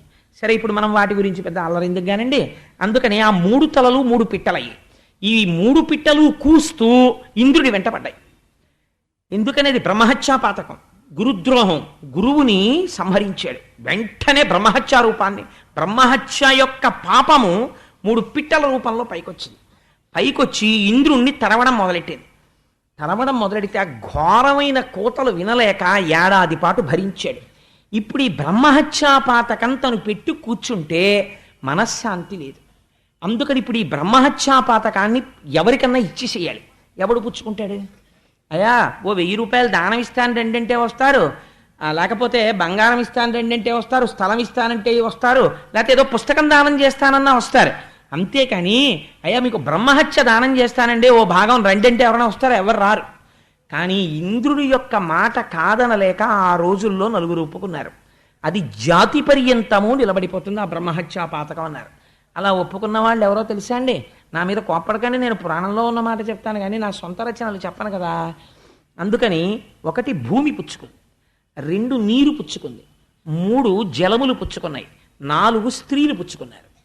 పుచ్చుకుంటే ఇంద్రుడి దగ్గర ఈ 4 పావువంతు బ్రహ్మహత్యాపాతకాన్ని పంచుకున్నారు. ఆ రోజున విశ్వరూపుడి తల్ల తెగిపోయిన పాపాన్ని. బ్రహ్మహత్యాపాతకం మేం పుచ్చుకున్న తర్వాత కాబట్టి మాకు వరాలు కూడా ఇమ్మని అడిగారు. అడిగితే భూమికి వరం ఇచ్చాడు. ఏమని? ఎవరైనా గొయ్యి తీసినా ఆ గొయ్యి తనంత తాను పూడుకుపోతుంది కొంతకాలానికి, నీకు వరం ఇస్తున్నాను.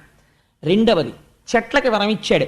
ఎవరైనా తెలియక కత్తితో నరికేసినా మొదలుంటే చాలు మళ్ళీ చిగురుస్తుంది, నీకు వరం ఇస్తున్నాను. 3వది నీటికి వరం ఇస్తున్నాను. ఏ పని చేసినా ప్రక్షాళనమనబడేటటువంటి మాట దాని యందు ప్రయోగింపబడదు. మీరు ఏదో ముట్టుకోకూడని వస్తువుని ముట్టుకుని ఓ కాగితానికి తుడుచుకున్నారనుకోండి, అది ప్రక్షాళనం అనరు. నీటి చుక్క ముట్టుకున్నారనుకోండి, వెంటనే ప్రక్షాళనం అయిపోతుంది. అందుకే మంత్రపుష్పం చెప్పేటప్పుడు చేతిలోకి ఇచ్చిన పువ్వులు ఈశ్వరుడి పాదాల మీద వేయాలి కదా. ఓ చుక్క నీరు చేతిలో పోస్తే చెయ్యిలా తుడుచుకుంటాం, ఒక చుక్కైనా సరే చాలు. ఆ ప్రక్షాళన చెయ్యగలిగినటువంటి శక్తి నీటికి ఇచ్చారు. అందుకని నీటికి వరం ఇచ్చారు. 4వది స్త్రీలకి ఇచ్చారు. ఏమి స్త్రీలకి ఇచ్చిన వరం అంటే కామోపభోగమునందు స్త్రీలకి ఎక్కువ సుఖము కలుగుట అన్న వరం ఇచ్చారట. సరే, అందుకని ఆ 4 వరములు ఇచ్చారు. ఇచ్చిన తరువాత ఈ బ్రహ్మహత్యలో పావువంతు పుచ్చుకున్న వాళ్ళు ఏ రూపంగా అనుభవించాలి ఇప్పుడు అంటే భూమి ముందు పుచ్చుకుంది. అందుకని ఊషర క్షేత్రములు ఏర్పడ్డాయి. అంటే పంటలు పండనటువంటి ఉప్పుతో కూడినటువంటి ఇసక పర్రలు ఏర్పడ్డాయి, దాని మీద మొక్క మొలవదు. బ్రహ్మహత్యాపాతకమే ఊసర క్షేత్రమైంది. చెట్టు పుచ్చుకుంది, చెట్టులోంచి జిగురు కారుతుంటుంది. అందుకే చెట్టు యొక్క జిగురు వికారమును స్పృశించకూడదంటారు. నాకు చిన్నతనంలో తెలిసేది కాదు. తుమ్మ చెట్టులోంచి జిగురు వస్తే తెలియక జిగురు తెచ్చుకుని ఇలా ఇలా ఇలా ఇలా అనుకుంటూ ఉండేవాళ్ళం పుస్తకాలకు రాసి. మా ఇంట్లో పెద్దవాళ్ళు చూసి ఓ దుర్మార్గుడా నువ్వు ఆ జిగురంతా పట్టుకొస్తున్నావా, వెళ్ళి స్నానం చేయంటుండేవారు. అందుకని చెట్లలోంచి కారేటటువంటి జిగురు బ్రహ్మహత్యాపాతక రూపం. అలాగే నీటి యందు బుడగ కానీ నీటి యందు నురుగు కానీ ఉంటే అది బ్రహ్మహత్యాపాతక రూపం. అందుకే ఆచమనం చేసేటప్పుడు నీటిలో బుడగుంటే వదిలిపెట్టేస్తారు పక్కకి నీళ్లు తప్ప, బుడగతో ఉన్న నీరు ఎట్టి పరిస్థితుల్లోనూ తీసుకోరు. అలాగే నురుగు వస్తోందనుకోండి, కొత్తగా ప్రవాహం వచ్చే ముందు ఇంతంత నురుగు తుట్లు వస్తాయి, వస్తే దాంట్లోకి ప్రవేశించి స్నానం చేయడం కానీ ఆ నురుగు ముట్టుకోవడం కానీ చేయరు. కాబట్టి ఆ నురుగు ఆ బుడగ బ్రహ్మహత్యాపాతక రూపం. 4వది స్త్రీల యందు రజోగుణ దర్శనము బ్రహ్మహత్యాపాతక రూపం. అందుకని వారి యందు ఆ నియమం ఉంచారు. కాబట్టి ఆ 4 బ్రహ్మహత్యాపాతకము యొక్క పావువంతుగా వాళ్ళకి పంచి వాళ్ళకి వరములిచ్చి తాను బ్రహ్మహత్యాపాతకము నుంచి నివారణ పొందాడు ఇంద్రుడు. పొంది మళ్ళీ సింహాసనాధిష్ఠుడయ్యాడు. చూడండి ఎక్కడ మొదలైంది ఇంద్రుడికి కష్టం. ఈ కష్టం ఎంత దూరం వెడుతోంది, ఎంతమందికి పంచుతున్నాడు అంటే, ఒకనాడు బృహస్పతి వచ్చినప్పుడు సభలో లేవనటువంటి పాపం ఇప్పటికీ తను మళ్ళీ సింహాసనం మీద సంతోషంగా కూర్చున్నాను అనడానికి వీలు లేకుండా ఎన్ని కష్టాలు ఒకదాని తర్వాత ఒకటి తీసుకొచ్చేస్తోందో చూడండి. ఈ మాట విశ్వరూపుడు మరణించాడు అన్న మాట త్వష్ట ప్రజాపతికి తెలిసింది. త్వష్ట ప్రజాపతి మహానుభావుడు. ఆయన తన కుమారుడైనటువంటి విశ్వరూపుణ్ణి వేడుకుని తీసుకెళ్లి గురువుగా పెట్టుకుని ఆయన హవిస్సుల్ని తీసుకువెళ్ళి రాక్షసులకిస్తున్నాడన్న నేరానికి 3 కుత్తుకలు కత్తిరించాడనేటటువంటి కోపంతో ఒక పెద్ద యజ్ఞం మొదలెట్టాడు.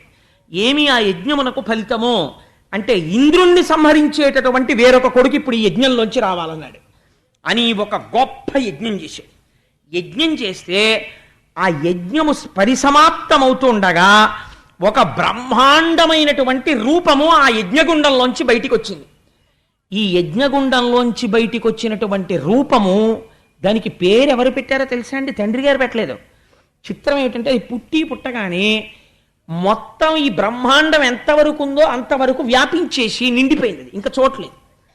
అంతా నిండిపోయింది కాబట్టి దాన్ని వృత్రాసురుడు అని పిలిచారు. అలా పుట్టాడు కాబట్టి అంత రూపం పుట్టింది. ఆయన ఎలా పుట్టాడు అంటే పోతన గారు వర్ణిస్తారు. వదలక విరివిగా వదనంబు తెరచుచు ఆకాశమంతయు అప్పళించు, కడునాల్క నిడిగించి గ్రహతారకంబుల నయమెల్ల దిగజార నాకి విడుచు, అలవోకయును బోలె అట్టహాసము చేసి మెరసి లోకము నెల్ల మృంగజూచు, తనదు దిగ్దంతి దంతములు చెక్కులు వారా ఉగ్ర దంష్ట్రలు తిప్పు నుక్కు మిగిలి, త్వష్ట నుగ్రంపు తపమున పుష్టి నుండి అఖిల లోకంబులెల్ల తానాక్రమించి పుత్ర నామాఖ్య దేవత శత్రుడగుచు దారుణాకారుడకిల దుర్దముడు మెరసే. ఆయన పుట్టగానే ఎంతవరకు పెరిగిపోవాలో అంతవరకు పెరిగిపోయాడు. పెరిగిపోయి ఒకసారి ఆయన తలకాయని నరకడానికి ఎంత టైం పట్టిందో తెలుసా అండి ఇంద్రుడికి? వజ్రాయుధంతో 1 ఏడాది పాటు నరికాడు, కంఠం చుట్టూ తిరుగుతూ. కోస్తే ఉత్తరాయణ దక్షిణాయనాల మధ్యకాలంలోకి పూర్తయింది కోయడం. అంటే ఎంత పెద్ద స్వరూపం పుట్టిందో చూడండి త్వష్ట ప్రజాపతి యొక్క యజ్ఞంలోంచి. అటువంటి స్వరూపంతో పైకి పెరిగి వాడు పుడుతూనే ఏం చేశాడు అంటే ఆకాశాన్నంతటినీ చప్పరించేట నోట్లో పెట్టుకుని. ఆ తర్వాత కడునాల్క నిగిడించి గ్రహతారకంబుల నయమెల్ల దిగజార నాకి విడుచు, ఒక్కొక్క గ్రహాన్ని తీసి ఇది ఏమైనా రుచిగా ఉంటుందేమో అని ఇలా నాకి మళ్ళీ పడేస్తుండేవట. అలా గ్రహాల్ని, నక్షత్రాల్ని, బ్రహ్మాండాల్ని, గెలాక్సీస్ని అన్నింటినీ పట్టుకుని చేతులతో ఇలా తీసి వాటిని నాకి పడేస్తుండేవాడు. అంటే వాడు అసలు ఈ బ్రహ్మాండాల్ని ఉచ్ఛిష్టం చేశాడు. వాడి ఉచ్ఛిష్టం, వాడు ఎంగిలి చేసిన దాన్ని ప్రపంచంగా మార్చాడు. మారిస్తే ఇప్పుడు ఈ దేవేంద్రుడికి తెలిసింది. ఇప్పుడు వాడు పుడుతూనే ఏమన్నాడంటే ఇంద్రుడు అనేవాడోడు ఉన్నాడు, వాడు ఎక్కడుంటాడని అడిగాడు. అంటే తెలిసిపోయిందిగా ఇంకా వాడు చంపడానికి వచ్చేస్తున్నాడని. వాడు సామాన్యుడు కాడరా, అందరిలా ఉంటాడు అనుకుంటున్నావేమో, వాడు యజ్ఞంలోంచి వచ్చాడు, వాడు భువనభాంతరాలంతటా నిండిపోయాడన్నారు. అంటే ఎన్ని కష్టాలు వస్తున్నాయో చూడండి ఉదాహరణ తర్వాతోటి. ఇప్పుడు తన సైన్యాన్ని అంతటినీ తీసుకుని యుద్ధానికి వెళ్ళాడు. ఎవరున్నారా సైన్యంలో అంటే దిక్పాలకులందరూ ఉన్నారు, రుద్రగణాలు ఉన్నాయి, లేని వాళ్ళు లేరు.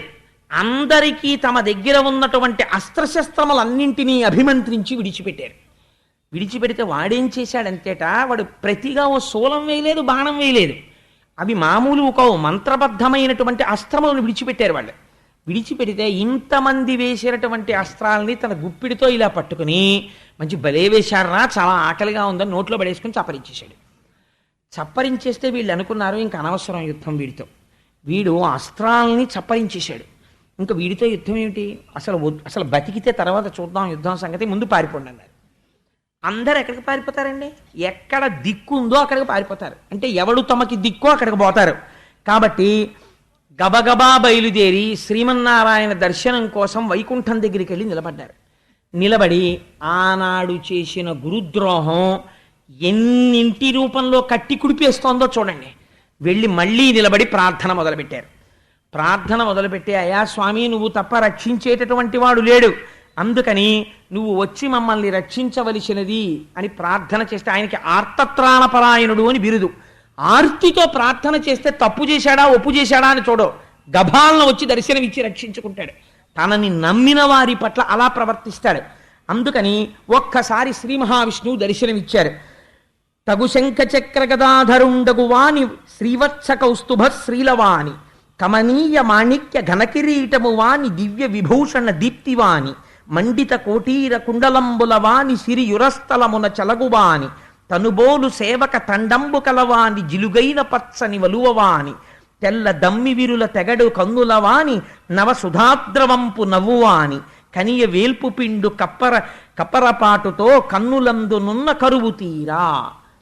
వాళ్ళ కన్నులకి ఉన్నటువంటి కరువు తీరిపోయేటట్టుగా, అంటే అమ్మయ్యా కనపడ్డాడ్రా బాబు అనుకునేటట్టుగా ఆర్తత్రాణపరాయణుడై శంఖచక్ర గదాపద్మములను పట్టుకొని పచ్చని పట్టుపుట్టంతో, శ్రీవత్సంతో, కౌస్తుభంతో, వనమాలతో, మెరిసిపోతూ కరుణాసుధారసములు ఉప్పుతున్నటువంటి చిరునవ్వుతో, దీప్తి కలిగినటువంటి ముఖమండలంతో, తెల్లటి కలువల వంటి కన్నులతో స్వామి దర్శనమిచ్చి అభయ ప్రకటనం చేశారు. మీరేం బెంగ పెట్టుకోకండి, ఎందుకు అలా భయపడతారు. ఇప్పుడు వీళ్ళందరూ స్తోత్రం చేశారు స్వామిని. అప్పుడు ఆయన అన్నారు, ఏమి కష్టం వచ్చిందని మీరు ఇలా పరిగెత్తుకొచ్చారన్నారు. ఆయనకి తెలియని విషయం ఉండదు, కానీ వాళ్ళతో చెప్పించాలి. వీళ్ళన్నారు, అయ్యా మా బుద్ధి గడ్డి తిని ముందు బృహస్పతికి అపచారం చేశాం, ఆయన కనపడ్డం మానేశాడు. బ్రహ్మగారి దగ్గరికి వెళ్ళాం, విశ్వరూపుణ్ణి తెచ్చుకోండి అన్నారు, తెచ్చాం.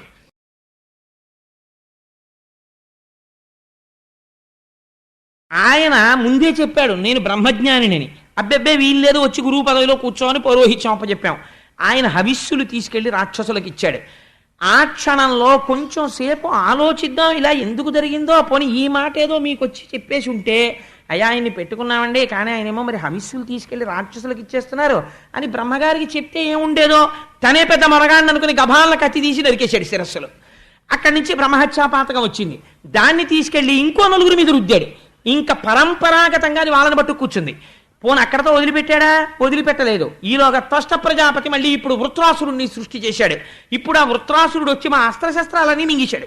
ఇప్పుడు అసలు యుద్ధం మాట దేవుడెరుగు, మా దగ్గర యుద్ధం చేయడానికి ఏమీ లేదు, అన్నీ వాడు వినిశాడు. కాబట్టి ఈశ్వర ఇప్పుడు మీరు తప్ప మాకేది దిక్కు అన్నారు. అంటే మీరు చూడండి, ఒక ఆశ్చర్యకరమైన విషయం. ఏమనాలండి, శ్రీమన్నారాయణ ఎన్నో అవతారాలు స్వీకరించాడు. అజాయమానో బహుధా విచాయితే, నిన్న అలా ప్రార్థన చేస్తే వృషభుడిగా వచ్చాడు కొడుకు కింద. అలాంటి వాడు పోన్లేండిరా మీరేం బెంగ పెట్టుకోకండి నేను వచ్చేస్తున్నానని ఓసారి ఆ గరుత్మంతుడిని ఎక్కేసి అలా వచ్చేసి ఠకేళ్ళని సుదర్శనాన్ని ప్రయోగించేస్తే ఎంత వృత్రాసురుడైతే మాత్రం కంఠం దీపే కింద పడిపోతాడు. రావాలి కదండి ఆయన. పొరపాటు ఎక్కడ జరుగుతోంది? బ్రహ్మజ్ఞానుల పట్ల జరుగుతోంది. అంటే ఎక్కడో మనస్సులో వాళ్ళ పట్ల చాలా చులకన భావం ఉంది. కాబట్టి ఈజీలీ అప్రోచబుల్, మనం 10 మాటలు వాళ్ళని తెచ్చుకోవచ్చు, ఎలా అయినా వాడుకోవచ్చు అన్న భావన ఒకటి మనసులో మెదులుతోంది. ఇది ముందు లోపల సంస్కార బలంతో మార్చుకోవాలి. అందుకని ఇప్పుడు గురువుల యొక్క అనుగ్రహం ఎలా ఉంటుందో, వారి త్యాగం ఎలా ఉంటుందో చూపించాలనుకున్నాడు. ఆయన అన్నాడు, మిమ్మల్ని రక్షించడానికి మీకు వస్త్రాలు పోయాయి, శస్త్రాలు పోయాయి కదా. వృత్రాసురుడితో యుద్ధం చేయడానికి కమ్మరాడి దగ్గరికి వెళ్ళి ఇప్పుడు మీరు శూలాలు చేయించుకుని గొడ్డళ్ళు చేయించుకుంటే పనికిరావు. వృత్రాసురుణ్ణి చంపడానికి కావలసినటువంటి ఆయుధాన్ని ఇవ్వగలిగిన వాడు ఒక్కడే ఉన్నాడు ప్రపంచంలో, ఆయనే దధీచి మహర్షి. అవి ఎక్కడి నుంచి వస్తాయో తెలుసా? ఆయన నిరంతర నారాయణ కవచ పారాయణం చేశాడు. ఆయన శరీరాన్ని మీరు అడగండి, ఇది గురువులంటే. మీరు వెళ్ళి అయ్యా మీ శరీరం ఇచ్చేయండి అని అడగండి, ఆయన బ్రహ్మజ్ఞాని ఇచ్చేస్తాడు. ఇంద్రుడికి బుద్ధి వస్తుంది, సింహాసనం మీద కూర్చోవడం కాదు, త్యాగం అంటే ఎలా ఉంటుందో గురువులది చూపించాలనుకున్నాడు. అందుకని మీరు వెళ్ళి అడగండి, శరీరం ఇచ్చేస్తాడు దధీచి మహర్షి. ఆయన శరీరం ఇచ్చిన తర్వాత ఆయన శరీరాన్ని కోసేయండి, లోపల ఎముకలు పైకి తీసి మూట కట్టుకోండి. మూట కట్టుకుని పట్టుకెళ్ళి విశ్వకర్మకి ఇవ్వండి. విశ్వకర్మ ఆ ఎముకల్లోంచి 100 అంచులు కలిగిన వజ్రాయుధాన్ని తయారు చేస్తాడు. ఇప్పుడు దధీచి మహర్షి ఎముకలతో నారాయణ కవచ ప్రభావ సమ్మిళితమైనటువంటి ఆ ఎముకలలోంచి వచ్చిన వజ్రాయుధాన్ని ప్రయోగిస్తే విత్రాసురుడు సంహరింపబడతాడు. అందుకని వెళ్ళి దధీచి కాళ్ళు అట్టుకోండి అన్నాడు. అంటే ఇప్పుడు మళ్ళీ ఎవరి దగ్గరికి పంపాడు? ఇంకొక మహానిష్ఠాగరిష్ఠుడి దగ్గరికి పంపాడు. ఎంత సిగ్గుమాలిన మాట అడగాలి ఇప్పుడు ఇంద్రుడు వెళ్ళి, ఒక బ్రహ్మజ్ఞానిని అయ్యా మీ శరీరం ఇచ్చేయండి అని అడగాలి. ఎవరి కోసం? తన లబ్ధి కోసం. కానీ ఆయన ఏమనాలి? ఏరా నీకేమో స్వర్గం కావాలా, నా ఒళ్ళు నీకు ఇచ్చేయినా నా శరీరం అని అడగాలి. కానీ ఆయన ఇవ్వగలడా? ఇవ్వలేడా? ఇస్తే బుద్ధి రావాలి కదండి. అందుకని మళ్ళీ బయలుదేరాడు. ఇప్పుడు ఒక అనుమానం ఉంది మళ్ళీ. ఏమిటా అనుమానం? ఈ వచ్చినవాడెవరు? వృత్రాసురుడు. ఇప్పుడు చంపే ముందోసారి ఆలోచన చేస్తున్నాడు. నిజమే ఆయుధాలు తీసుకొస్తానరా, శ్రీమన్నారాయణుడు చెప్పాడు దధీచి మహర్షి యొక్క ఎముకలతో చేయించమని. వజ్రాయుధం పట్టుకుని ఇంద్రుడు చంపేయచ్చు అన్నాడు. తీరా నేను చంపేస్తాను. చచ్చిపోయేవాడు ఎవడు? వృత్రాసురుడు చచ్చిపోతాడు. వృత్రాసురుడు ఎవడి బిడ్డడు? త్వష్ట ప్రజాపతి బిడ్డడు. త్వష్ట ప్రజాపతి బిడ్డడే ఇంతకు ముందు వచ్చిన విశ్వరూపుడు. ఆయన్ని చంపితే ఏమైంది? బ్రహ్మహత్యాపాతకం చుట్టుకుంది. ఇప్పుడు ఎవరు? మళ్ళీ త్వష్ట ప్రజాపతి కొడుకే. మళ్ళీ చంపేస్తాను, మళ్ళీ బ్రహ్మహత్యాపాతకం వచ్చి చుట్టుకుంటుంది. మీకేం, మీరు పోతారు హాయిగా మీ పదవుల్లోకి, నేనేమైపోనన్నాడు. అంటే ఇప్పుడు కొంచెం పాపపుణ్య విచారణ ప్రారంభమైంది. అంటే వాళ్ళు అన్నారు, ఒరే అసలు ముందు మనం బతికితే కదా ఆ వృత్రాసురుడిలోంచి నీకు బ్రహ్మహత్యాపాతకం వచ్చిందో ఇంకోటి వచ్చిందో, మేము ఎలాగోలా నీ చేత అశ్వమేధయాగం చేయించి నీకున్న బ్రహ్మహత్యాపాతకాన్ని విముక్తి చేయిస్తాం. ఈసారి ఎవరు పుచ్చుకోరు, తెలియక వాళ్ళు పుచ్చుకున్నారు నలుగురు. ఇంక ఈసారి వాళ్ళు పడుతున్న కష్టం చూశారు. యాత్ర కడదామంటే భయం, ఇంట్లో పుణ్యకార్యం అంటే భయం, గృహప్రవేశం అంటే భయం, పెళ్ళంటే భయం. అందుకని వాళ్ళెవ్వరూ పుచ్చుకోరు. అందుకని రే ఈసారి నీవు ఎవరినీ చెయ్యి చాచి అడగక్కర్లా, నీకున్న బ్రహ్మహత్యా పాతకం మేము తీసేస్తాం. ముందెళ్ళి ఆ దధీచిని శరీరం అడగరా అన్నారు. ఎన్ని కష్టాలు వచ్చాయి చూడండి. ఇక్కడ ఒప్పుకున్నాడు. వీళ్ళందరూ తర్వాత చీ అంటారు, అన్నా పడాలి. ఎందుకని ఆనాడు బృహస్పతి వచ్చినప్పుడు లేచి నించుంటే ఇన్ని కష్టాలు వచ్చుండేవా? ఎక్కడి నుంచి ఎక్కడికి వస్తోందో చూడండి. ఒక్క గురువుని అవమానం ఎంత కట్టి కుడుపుతోందో చూడండి. అందుకని ఏం చేశాడు, మళ్ళీ అందరినీ ఇప్పుడు ఆలోచించి తను నిర్ణయం తీసుకోవడానికి లేడు. పెద్ద ఆయన వచ్చి చెప్పేశాడు. ఇంకా ఆయనకన్నా పెద్ద ఆయన ప్రపంచంలో లేడు. వెళ్ళలేదు అనుకోండి, చచ్చూరుకుంటాడు. ఆయన ఏమంటాడు, మళ్ళీ ఎవరన్నా వెళ్ళాడు అదేట శ్రీమన్నారాయణ చెప్తే వెళ్ళలేదు, మళ్ళీ నువ్వు వచ్చావా, మేమేం చేస్తామంటారు. ఈలోగా ప్రమాదం జరిగిపోతుంది. కాబట్టి ఇప్పుడు ఆలోచించుకోవడానికి టైం లేదు, ఇన్స్టంటానియస్ వెళ్ళి చేసేయాలంతే. అందుకని తప్పదు, బ్రహ్మహత్యా పథకం మళ్ళీ వచ్చేస్తోంది, అన్నీ తెలుసు, ఆలోచించుకోవడానికి టైం లేదు. పరిగెత్తుకుంటూ దధీచి దగ్గరికి వెళ్ళాడు. ఎంత దిక్కుమాలిన కోరికోవాలి, ఒరే నువ్వు కూర్చోడానికి ఇంద్రుడు విని అడగడానికి మేము అంటే నువ్వే అడుగన్నారు. అంటే పాపం వెళ్ళి అడిగాడు. ఎంత దారుణమైనటువంటి మాట అడిగాడంటే, అయ్యా ఇవాళ నేను నా కర్మ కాలి ఇంద్రుణ్ణి నా అంత వాడెక్కడున్నాడు, నా అంత మొనగాడు, నన్ను అందరూ సేవిస్తున్నారని ఇలా కూర్చున్నాను. ఎప్పుడో తెలుసా, మా గురువుగారు వచ్చినప్పుడు. ఇవాళ నా బతుకేమిటో తెలుసా, అడగరానివన్నీ దేహి అని అడుక్కుంటున్నాను అని ఏమని అడిగాడో చూడండి. పోతన గారి ట్రాన్స్లేషన్ అంటేనండి పోతన గారికే చెల్లు. వ్యాసుడు సంస్కృత మూలం ఎలా వ్రాసాడో అలా ఆంధ్రీకరించాడు మహానుభావుడు. తెలుగు భాషకి ఉన్న గొప్పతనాన్ని బ్రహ్మతత్వంతో ఇనుమడింపచేసి భాషని ఈశ్వరుడికి నైవేద్యం పెట్టాడు పోతనామాచ్యుడు. అటువంటి మహాపురుషుడు ఆయన చూడండి. చిన్న పద్యంలో ఆయన అంటారు, దధీచి దగ్గరికి వెళ్ళి, దేహి సుఖము కోరు దేహంబు ఘటించి దేహి విడువలేడు దేహమిప్పుడు, దేహి అస్మదీయ దేహంబు కొరకునై దేహమీయ గదయ్య దేవతలకు. దేహి అంటే దేహమున్నవాడు, దేహి అంటే ఈ దేహమును పొందినవాడు ఎందుకు పొందుతాడు, సుఖములు అనుభవిద్దామని పొందుతాడు. యజ్ఞం చేసినా యాగం చేసినా ఎందుకు చేస్తాడు, దీనికి సుఖాల కోసం చేస్తాడు. దేహి అంటే శరీరమును పొందినవాడై. ఇవాళ నేను ఏ స్థితికి వచ్చానో తెలుసా, నేను దేహంతో ఉండడానికి దేహి నిన్ను అడుక్కుంటున్నాను, ఇంతకన్నా నాకు బతుకు లేదు. అస్మదీయ దేహంబు కొరకునై నేను బతికుండడానికి దేహమీ గదయ్య దేవతలకు, నీ దేహం మాకు ఇచ్చేవయ్యా, ఇంతకన్నా నేను ఏమని అడగను, ఇలా అడగడంలోనే నేను చాలా చచ్చిపోయానయ్యా అని ఇంతటి ఇంద్రుడు తల దించుకుని అడిగాడు. ఆయన గొప్పతనం ఏమిటో తెలుసా అండి, ఆయన ఇంతకుముందు 2 మాటలు చచ్చిపోయాడు దధీచి. అదేమిటండి అలా ఎలా చచ్చిపోయాడని మీకు ఆశ్చర్యం అయ్యచ్చు. ఆయన ఒకసారి తపస్సు చేసుకుంటుంటే అశ్వినీ దేవతలు వచ్చారు. వచ్చి అయ్యా మాకు మంత్రం ఉపదేశం చేయాలండి మీరు అన్నారు. అంటే ఆయన అన్నాడు, తప్పకుండా మీకు ఉపదేశం చేస్తాను రా, కొంచెం చిన్న యాగం చేసుకుంటున్నాను, అయిపోయాక రండి చేసేస్తానన్నాడు. అంటే ఈయన వెళ్ళిపోగానే ఇంద్రుడు వచ్చి అన్నాడు, మీరు ఆ విద్య చెప్పేశారంటే వాళ్ళు అమరులు అయిపోతారు, మీరు చెప్పేశారా మిమ్మల్ని చంపేస్తానన్నాడు. ఈ అలవాటు ఉందన్నమాట అప్పటి నుంచే. అంటే మళ్ళీ వాళ్ళు వస్తే ఈయన అన్నాడు, ఒరే నేను చెప్పేస్తే వాడు చంపేస్తానన్నాడు రా, అందుకని ఎలాగన్నారు. వాళ్ళు అశ్వినీ దేవతలు, వాళ్ళు దేవవైద్యులు. వాళ్ళు అన్నారు, ఏమన్నాడు, చంపేస్తాను కదా అన్నాడు, మేము పని చేస్తాం. ఇంద్రుడు ముందు వెనక చూడకుండా నువ్వు మాకు విద్య ఉపదేశం చేశావని చెప్పగానే నీ కంఠాన్ని నరికేస్తాడు కదా, ఆ పనేదో మేమే చేసేస్తాం. మేమే నరికేసి నీ కంఠాన్ని, నీ తలకాయ తీసుకెళ్ళి పక్కన పెట్టేసి ఓ గుర్రం తలకాయ తెచ్చి నీకు పెట్టేస్తాం.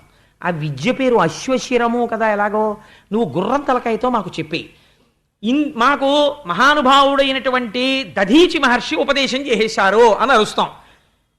నేను వద్దన్నా చెప్పాడా అని కత్తట్టుకొచ్చేసి ముందు వెనక చూడకుండా ఆ తలకాయ కొట్టేస్తాడు. అప్పుడు మేమేం చేస్తామంటే ఈ గుర్రం తలకాయ తీసేసి అసలు తలకాయ మళ్ళీ పెట్టేస్తాం అన్నారు. అంటే దధీచి అన్నాడు, అయితే మాత్రం ఎవడైనా ఏమంటాడండి, ఒరే మీరేమో ముందే తలకాయ తీసేస్తారా, గుర్రం తలకాయ ఎట్టేస్తారా, మీకు ఉపదేశం చేసేనా, ఆ తర్వాత మీరేమో అరిచి వెళ్ళిపోతారా, వాడు వచ్చి ఇంకోసారి నరికేస్తాడా, మీరు మళ్ళీ తెచ్చి తలకాయ ఎట్టేస్తారా, నాకేమిట్రా, నాకు ఎందుకురా ఇన్ని మాటలు తలకాయలు కోయించేసుకోవడం అని అడగద్దండి. కానీ గురువు అంటే ఎలా ఉంటారో చూడండి, ఎంత స్వార్థత్యాగంతో ఉన్నాడో. ఆయన అన్నాడు, పొన్లండి అలాగే నరికేయండి అయితే అన్నాడు. అంటే ఠకేలను వాళ్ళ కంఠం నరికేసి ఓ గుర్రం తలకాయ ఎట్టేశారు. పెట్టేస్తే ఆయన ఉపదేశం చేసేశాడు. మాకు ఉపదేశం అయిపోయిందో వచ్చని వాళ్ళు అరిచారు. ఇంద్రుడు వచ్చి మళ్ళీ తలకాయ నరికేశాడు. వీళ్ళు ఈ తలకాయ తీసి పక్కన పెట్టేసి దధీచికి మామూలు తలకాయ ఎట్టేశారు. అయ్యయ్యో చూసుకోలేదని ఇంద్రుడు అన్నాడు. ఇంకా మళ్ళీ నరకడానికి వీల్లేదు. అందుకని దధీచికి అలా తలకాయ వచ్చేసింది. కాబట్టి ప్రాణంతోనే ఉన్నాడు, కాబట్టి బ్రహ్మహత్యాపాతకం రాలేదు. కాబట్టి దధీచి మహర్షి అంటే ఇంతకు ముందే చచ్చి పుట్టినవాడు, ద్విజుడైన ద్విజుడేమిటండి? అటువంటి మహాపురుషుడైన అటువంటి దధీచి మహర్షి దగ్గరికి వెళ్ళి ఈ మాట అడిగితే ఆయన అన్నాడు వాళ్ళని చూసి నవ్వుతూ, ఎలమి బ్రతుక నిచ్చగించిన వారికి దేహమల్ల భంగి తీపు కాదే, అచ్యుతుండు వచ్చి అర్థి చేసినను తన్ను ఇచ్చునట్టి దాత కలడే. ఎవడైనా ఏ సుఖాన్నైనా ఏదైనా ఎందుకు కోరుతాడయా? దీంతో ఉండి సుఖం అనుభవిద్దామని. మీరేమిటా ఇలాంటి అడుగుతున్నారు? ఏకంగా నా శరీరం ఇచ్చేయమంటున్నారు. ఒకవేళ అచ్యుతుడు అంటే తన స్థానం నుంచి చెలించనివాడు ఆయనే వచ్చి అయ్యా మీ దేహం ఇచ్చేయండి అన్నా ఎవడైనా ఇస్తాడా? ఎవడు ఇవ్వడు కదా. మరి మీరేమిటి తన్ను ఇచ్చునట్టి దాత కలడే? తన శరీరాన్ని దానం చేసేవాడు ఉంటాడరా ప్రపంచంలో? అయినా నేను ఎక్కడా వినలేదు.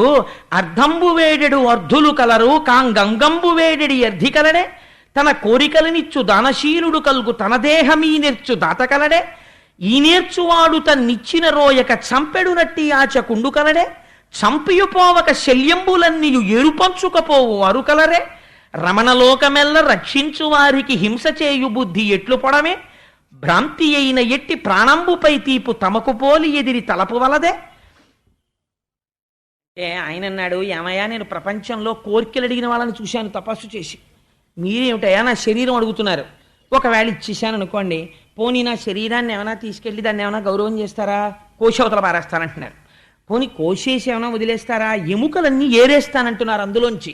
అంటే మిగిలిన తోలు తిత్తి కిందకు వదిలేస్తారనమాట. అవి మూట కట్టుకుని వెళ్ళిపోతారా? దాంట్లోంచి ఆయుధం చేస్తారా? ఇంత సత్వగుణ సంపన్నమైనటువంటి నా శరీరంలో ఉన్నటువంటి ఎముకల్ని హింస చేయడానికి వాడుకుంటారా? ఇలా అడగడానికి మీకు సిగ్గు లేదా? పైగా వచ్చి నీ దేహం ఇచ్చే నీ ఎముకలు ఏరుకుని మూట కట్టుకుని ఆయుధాలు చేసుకుంటామని అడుగుతున్నారా? మీకు ఇలా అడగడానికి సిగ్గు అయ్యట్లేదయా? మీరు బ్రతకడానికి ఇంకోడిని చంపుతారా? ఇలా అడగచ్చా మీరు అన్నారు. అంటే వాళ్ళు, అయ్యా ఏం చెయ్యమంటారు? మాకు ఇంతకన్నా వేరొక మార్గం లేదు, అందుచేత మిమ్మల్ని వేడుకుంటున్నాం. ఇప్పుడు మమ్మల్ని రక్షించడానికి మీరు తప్ప ప్రపంచమునందు వేరొక స్థానము లేదు.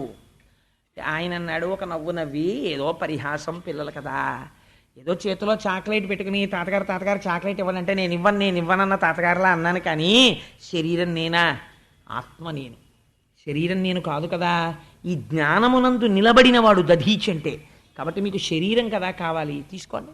ఎప్పుడో పడిపోయి పంచభూతాల్లో కలిసిపోయే బదులు 10 మందికి పనికొస్తే మంచిదే కదురా అని చెప్పి యోగ విద్యతో తనలో ఉన్నటువంటి ప్రాణవాయువుని పైకి లేపి అనంతంలో కలిపేసి శరీరాన్ని కింద పడగొట్టేస్తే వీళ్ళందరూ కూడా అవన్నీ తీసుకుని ఆ శరీరాన్ని కోసి అందులో ఎముకలు తీసుకుని విశ్వకర్మకిచ్చి అందులోంచి 100 అంచులు కలిగినటువంటి వజ్రాయుధాన్ని చెక్కాడు విశ్వకర్మ. ఈలోగా ఆయన పెద్ద తాత్సారం చేసి ఇవన్నీ ఎంతసేపు పట్టాయి? ఓ 10-15 నిమిషాల్లో అయిపోయింది ఈ పని అంతా. ఈలోగా ఆయన లోకాలన్నింటినీ కూడా గడగడ లాడించేస్తున్నాడు వృత్రాసురుడు. గబగబా వెంటనే ఈ వజ్రాయుధాన్ని చేతిలో పట్టుకుని ఆ ఐరావతాన్నికి తన సైన్యాన్నంతటినీ తీసుకుని, మీరు విన్నారు కదా, నాకు వెనకాతల శ్రీమన్నారాయణుడి యొక్క వచనం ఉంది, మీరేం బెంగ పెట్టుకోకండి అని గబగబా పట్టుకుని వీళ్ళందరినీ తీసుకుని యుద్ధభూమికి వెళ్ళాడు. యుద్ధభూమికి వెళ్ళి ఆ వృత్రాసురుడితో గొప్ప యుద్ధం జరుగుతోంది. యుద్ధం జరుగుతుంటే ఆయన ఒక ఆశ్చర్యకరమైన పని చేశాడు. ఆయన అన్నాడు, ఇంద్రుడంటే నువ్వేనేమిట్రా, నేను ఎప్పటి నుంచో చూస్తున్నాను. నా శూలంతో నిన్ను చంపేసి పిశాచాలుగా పట్టుకెళ్ళి ఆహారంగా పెడతాను. నువ్వేనా నా అన్న విశ్వరూపుణ్ణి చంపినవాడివి, కాబట్టి నా ప్రతిజ్ఞ నిన్ను చంపేస్తాను. నువ్వేం చేసి వచ్చావో కూడా నాకు తెలుసు, ఎందుకంటే నేను ఈ విశ్వం అంతా నిండిపోయి నువ్వు చూస్తూనే ఉన్నా. నువ్వేం చేస్తున్నావో, నువ్వు శ్రీమన్నారాయణ దర్శనం చేసుకుని దధీచి ఎముకలు పట్టుకుని దాంతో వజ్రాయుధం చేయించుకుని నా దగ్గరికి వచ్చి చచ్చిపోతాను, లేదా నేను నిన్ను చంపేస్తాను. ఒకటి మాత్రం నిజం, నేనే నీ చేతిలో చచ్చిపోతాను. ఎందుకు చచ్చిపోతానో తెలుసా? నీకు శ్రీమన్నారాయణుడి యొక్క అండ ఉంది. ఆ స్వామి నీతో ఒక మాట చెప్పారు, ఈ వజ్రాయుధానికి వాడు చచ్చిపోతాడని చెప్పారు. ఆయన లోకమునకు పాలకుడు, ఆయన నియంత, సృష్టికర్త, స్థితికర్త, ప్రళయకర్త, మహానుభావుడు. ఆయన తానై అంతటా వ్యాపించినవాడు, ఆయన వాక్కుకి తిరుగులేదు అని ఆయన అన్నాడండి వృత్రాసురుడు. అరయగ భక్తపాలనములైన భవచ్చరితంబు ఆత్మ సంస్మరణము సేయు వాక్కు నిన్ను సన్నిధి చేయు శరీరము ఎల్ల కింకర ప్రవృత్తి చేయమది కాంక్షయనచ్చెద కాని ఎల్లనేనంది ధ్రువోన్నత స్థలము అబ్జజు పట్టము ఇంద్రభోగమున్. నేను కోరుకుంటున్నది ఏమిటో తెలుసా? నీ వజ్రాయుధంతో నేను చచ్చిపోతాను. నేను చచ్చిపోతానని నాకు భయం లేదు. నాకు ఎప్పటికైనా భగవంతుని యొక్క సేవ చేసి భగవద్వాక్యములు చెప్పేటటువంటి వారితోటి కూడిక కావాలి. నా శిరము శ్రీమన్నారాయణుడికి నమస్కరించేదై ఉండాలి. నా శరీరము శ్రీమన్నారాయణుడికి సేవ చెయ్యగలిగినదై ఉండాలి. నా వక్త్రము నిరంతరము ఈశ్వరుడి యొక్క స్మరణ చేయగలిగినదై ఉండాలి. నా మనస్సు ఎంత పరితపిస్తోందో తెలుసా? ఆకలిగొన్న క్రేపులు రయంబున ఈకలరాని పక్షులంబీకుని తల్లికిన్ మరి విదేశగతుండకు భర్త కంజ వ్యాకుల చిత్తయైన జవరాలును తత్తరమందు భంగి ఓ శ్రీకరా పంకజాక్షా నిను చేరెడు నామది కోరెడింకదే. స్వామి, ఈకలు రానటువంటి పక్షులు ఒళ్ళంతా నున్నగా ఉంటుంది, ఇంకా మాంస వికారంతో ఒక్క ఈక ఉండదు. మీరు ఎప్పుడైనా ఇప్పుడు ఎక్కడ కనపడుతున్నాయి అసలు పక్షిగూళ్ళు? మా చిన్నతనంలో ఏలూరులో చదువుకోవడానికి వెడుతున్నప్పుడు చూస్తుండేవాళ్ళం. అవి ఇలా నోరు బయటకు పెట్టి, ఇంకా కళ్ళు కూడా విడిపడ్డాయో లేదో తెలియదు, ఇలా నోళ్ళు విప్పి ఆ అమ్మ అరుపు వినపడగానే ఇలా కూ కూ కూ కూ కూ కూ అంటూ నోళ్ళు విప్పుతాయి. అమ్మ తీసుకొచ్చిన గింజలు తింటూ ఉంటాయి. అమ్మ అరుపు వినపడగానే అమ్మ కోసం నోరు తెరిచినటువంటి ఈకలు రాని పక్షిలా చాలా కాలం క్రితం విదేశాలకు వెళ్ళిపోయినటువంటి భర్త తిరిగి వస్తే ఆయనతో కలిసి ఉండాలని కోరుకున్నటువంటి మహాపతివ్రతలా నేను శ్రీమన్నారాయణుడి యొక్క పాదములలో చేరిపోవడానికి పరితపిస్తున్నవాణ్ణి. అందుకని తొందరగా నీ వజ్రాయుధం నా మీద ప్రయోగించి నన్ను తుదముట్టించవయా ఇంద్ర అన్నాడు. ఇప్పుడు ఐరావతం మీద వెనక్కి పడిపోయినవాడు ఎవరో తెలుసా అండి? ఇంద్రుడు. ఏమిట్రా వీడి కోసం నేను వజ్రాయుధం చేయించుకొస్తే వీడు తొందరగా వేసేయి, నేను వెళ్ళిపోతాను నారాయణుడిలో కంటాడు. ఇలా అన్న రాక్షసుణ్ణి నేను చూడలేదు. వీడు పుట్టింది నన్ను చంపడానికి, వీడేమో నన్ను తొందరగా చంపి నేను వెళ్ళిపోతాను నారాయణుడి దగ్గరికి అంటున్నాడు. అని ఆయన అన్నాడు, ఉరే అసలు నిన్ను చూస్తుంటే నాకు నారాయణుడే చూసినట్టుంది, నీకు నమస్కారం చెయ్యాలనిపిస్తోంది, నువ్వు రాక్షసుడి ఏమిటి, మరి నీకు యుద్ధం ఏమిటిరా అన్నాడు. అంటే ఆయన అన్నాడు, ధర్మం ధర్మమే, నువ్వు మా అన్నయ్యని చంపేశావు, నేను పుట్టింది నిన్ను చంపడానికి, నేను నీ చేతిలో చచ్చిపోతాను సత్యం, చచ్చిపోయే వరకు నిన్ను చంపుతాను, అందుకని యుద్ధం వదిలిపెట్టడం అన్న ప్రసక్తి లేదు, చచ్చిపోయాక నేను వెళ్ళవలసిన దాని గురించి చెప్పాను అంతే, ఏం అలా చూస్తున్నావు అని వాడు ఢామ్మను శూలం తీసి డబేల్న ఆ ఐరావతం తల మీద కొట్టాడు. తల బద్దలైపోయి నెత్తురు కారుతూ ఐరావతం పడిపోయింది. ఆ శూలం తీసి లెంపకాయ కొట్టినట్టు ఇంద్రుడి యొక్క చెంప మీద కొట్టేట. కొట్టేటప్పటికి తల గిర్రని తిరిగి చేతిలో ఉన్న వజ్రాయుధానికి కింద పారేశాడు, అది భూమి మీద పడిపోయింది. ఇప్పుడు వజ్రాయుధం చేతిలో లేదు, శూలం వృత్రాసురుడి చేతిలో ఉంది. చేతిలో ఆయుధం లేదు కాబట్టి ఒక్క పొడుపు పొడిచేసి చంపేయగలడు. వృత్రాసురుడు అన్నాడు ఇంద్రుడి వంక చూసి, శూలం ఇలా పట్టుకుని ఉన్నాడండి, ఇలా అంటే అయిపోయిందంటే ఇంద్రుడి పని. అన్నాడు, నాకును సఖ్యము పుణ్యశ్లోకులతో కాని తత్వశూన్యులు సంసారైక విమోహలతోడ కాకుండా ననర్పమయ్య కంజదలాక్ష అని ఆ విరక్తులైన వారితో భగవద్భక్తులతో స్నేహం కదా ఇంతకు ముందు అడిగాడు. ఉరమున కైదువ వదలిన శరణన్నను వైరిజనుల చంపము మది నివ్వెర కొందనేలా కులిశము కరమరుదుకొగా పుచ్చుకొనము కాంచితినింద్ర. ఇంద్ర వెనక్కి తిరిగి వెన్నిచ్చి పారిపోయిన వాణ్ణి, చేతిలో ఆయుధం లేని వాణ్ణి, నిద్రపోతున్న వాణ్ణి, ఇలాంటి శత్రువుని నేను చంపను. కింద పడిపోయింది కదా వజ్రాయుధం, ఆ వజ్రాయుధం తీసుకుని నాతో యుద్ధం చెయ్యి. ఎంతటి ధర్మాత్ముడండి నిజంగా వృత్రాసురుడు. అంటే కింద పడిపోయిన వజ్రాయుధాన్ని అనుమానపడుతూనే, ఎదురుగుండా ఉన్నవాడు రాక్షసుడు, చక్కగా ఆయన దగ్గర ఇలా వంగిన తర్వాత పోటు పొడిచేస్తే, ఇంద్రుడు అనుమానపడుతూనే వంగి భూమి మీద పడిపోయినటువంటి వజ్రాయుధాన్ని చేత్తో పట్టుకున్నాడు. పట్టుకుని ఆ వజ్రాయుధాన్ని తీసి ఆయన మీద ప్రయోగించి ఆయన రెండు చేతులు నరికేశాడు. నరికేస్తే వృత్రాసురుడికి చేతులు లేవు, పెద్ద పెద్ద నెత్తుటి ఏరులు ప్రవహిస్తున్నాయి. అలాగే వాడు అడుగులు వేసుకుంటూ దగ్గరకొచ్చి పెద్ద నోరు తెరిచి అన్నాడు. ఆ గాలికి ఇంద్రుడు యొక్క ఐరావతము అన్నీ కలిసి ఆయన నోట్లో గడిపాయి. గుడుక్కుని మింగేశాడు, కడుపులోకి పోయాడు. ఆ ఇంద్రుడిని కడుపులో పడేసుకుని నెత్తురు కారిపోతున్న చేతులతోటి హాయిగా యుద్ధభూమిలో తిరుగుతున్నాడు ఆ వృత్రాసురుడు. ఈ వృత్రాసురుడి కడుపులోకి వెళ్ళిపోయిన ఇంద్రుడు అదృష్టవశాత్తు ఇతపూర్వం విశ్వరూపుడి దగ్గర నారాయణ కవచం పొందాడు. ఆ నారాయణ కవచ స్మరణము చేత, వైష్ణవీ విద్య చేత ఏ స్థితిని పొందాడంటే వృత్రుడి కడుపులోకి వెళ్ళిపోయినా జీర్ణము కాలేదు. అలా నిలబడ్డాడు. కందడు భీతికుందడు ప్రకంపనమొందడు, పెద్ద నిద్దూరం చెందడు, తత్తరింపడడు, విశేషము చెప్పడు. వైష్ణవీజయానంద పరైక విద్యను మనంబున దల్చుచునుండె కాని సంక్రందనుడా నిశాచరుని గర్భములో హరిరక్షితాంగుడై. ఆ వైష్ణవీ విద్య చేత రక్షింపబడుతున్నవాడై నారాయణ కవచాన్ని తలుచుకుంటూ వృత్రాసురుడి కడుపులో ఉండిపోయి వజ్రాయుధం పెట్టి ఆయన కడుపు కత్తిరించి అందులోంచి బయటకు వచ్చాడు. బయటికి వచ్చి ఐరావతం ఎక్కి ఆయన కంఠం దగ్గరికి చేరాడు. చేరి 1 సంవత్సరం పాటు వజ్రాయుధం పెట్టి ఆయన కంఠం చుట్టూ తిరుగుతూ ఆయన కంఠాన్ని కత్తిరించాడు. కత్తిరిస్తే ఉత్తరాయణ దక్షిణాయన పుణ్యకాలాల సంధికాలంలో వృత్రాసురుడి యొక్క శిరస్సు డుళ్ళి కింద పడిపోయింది.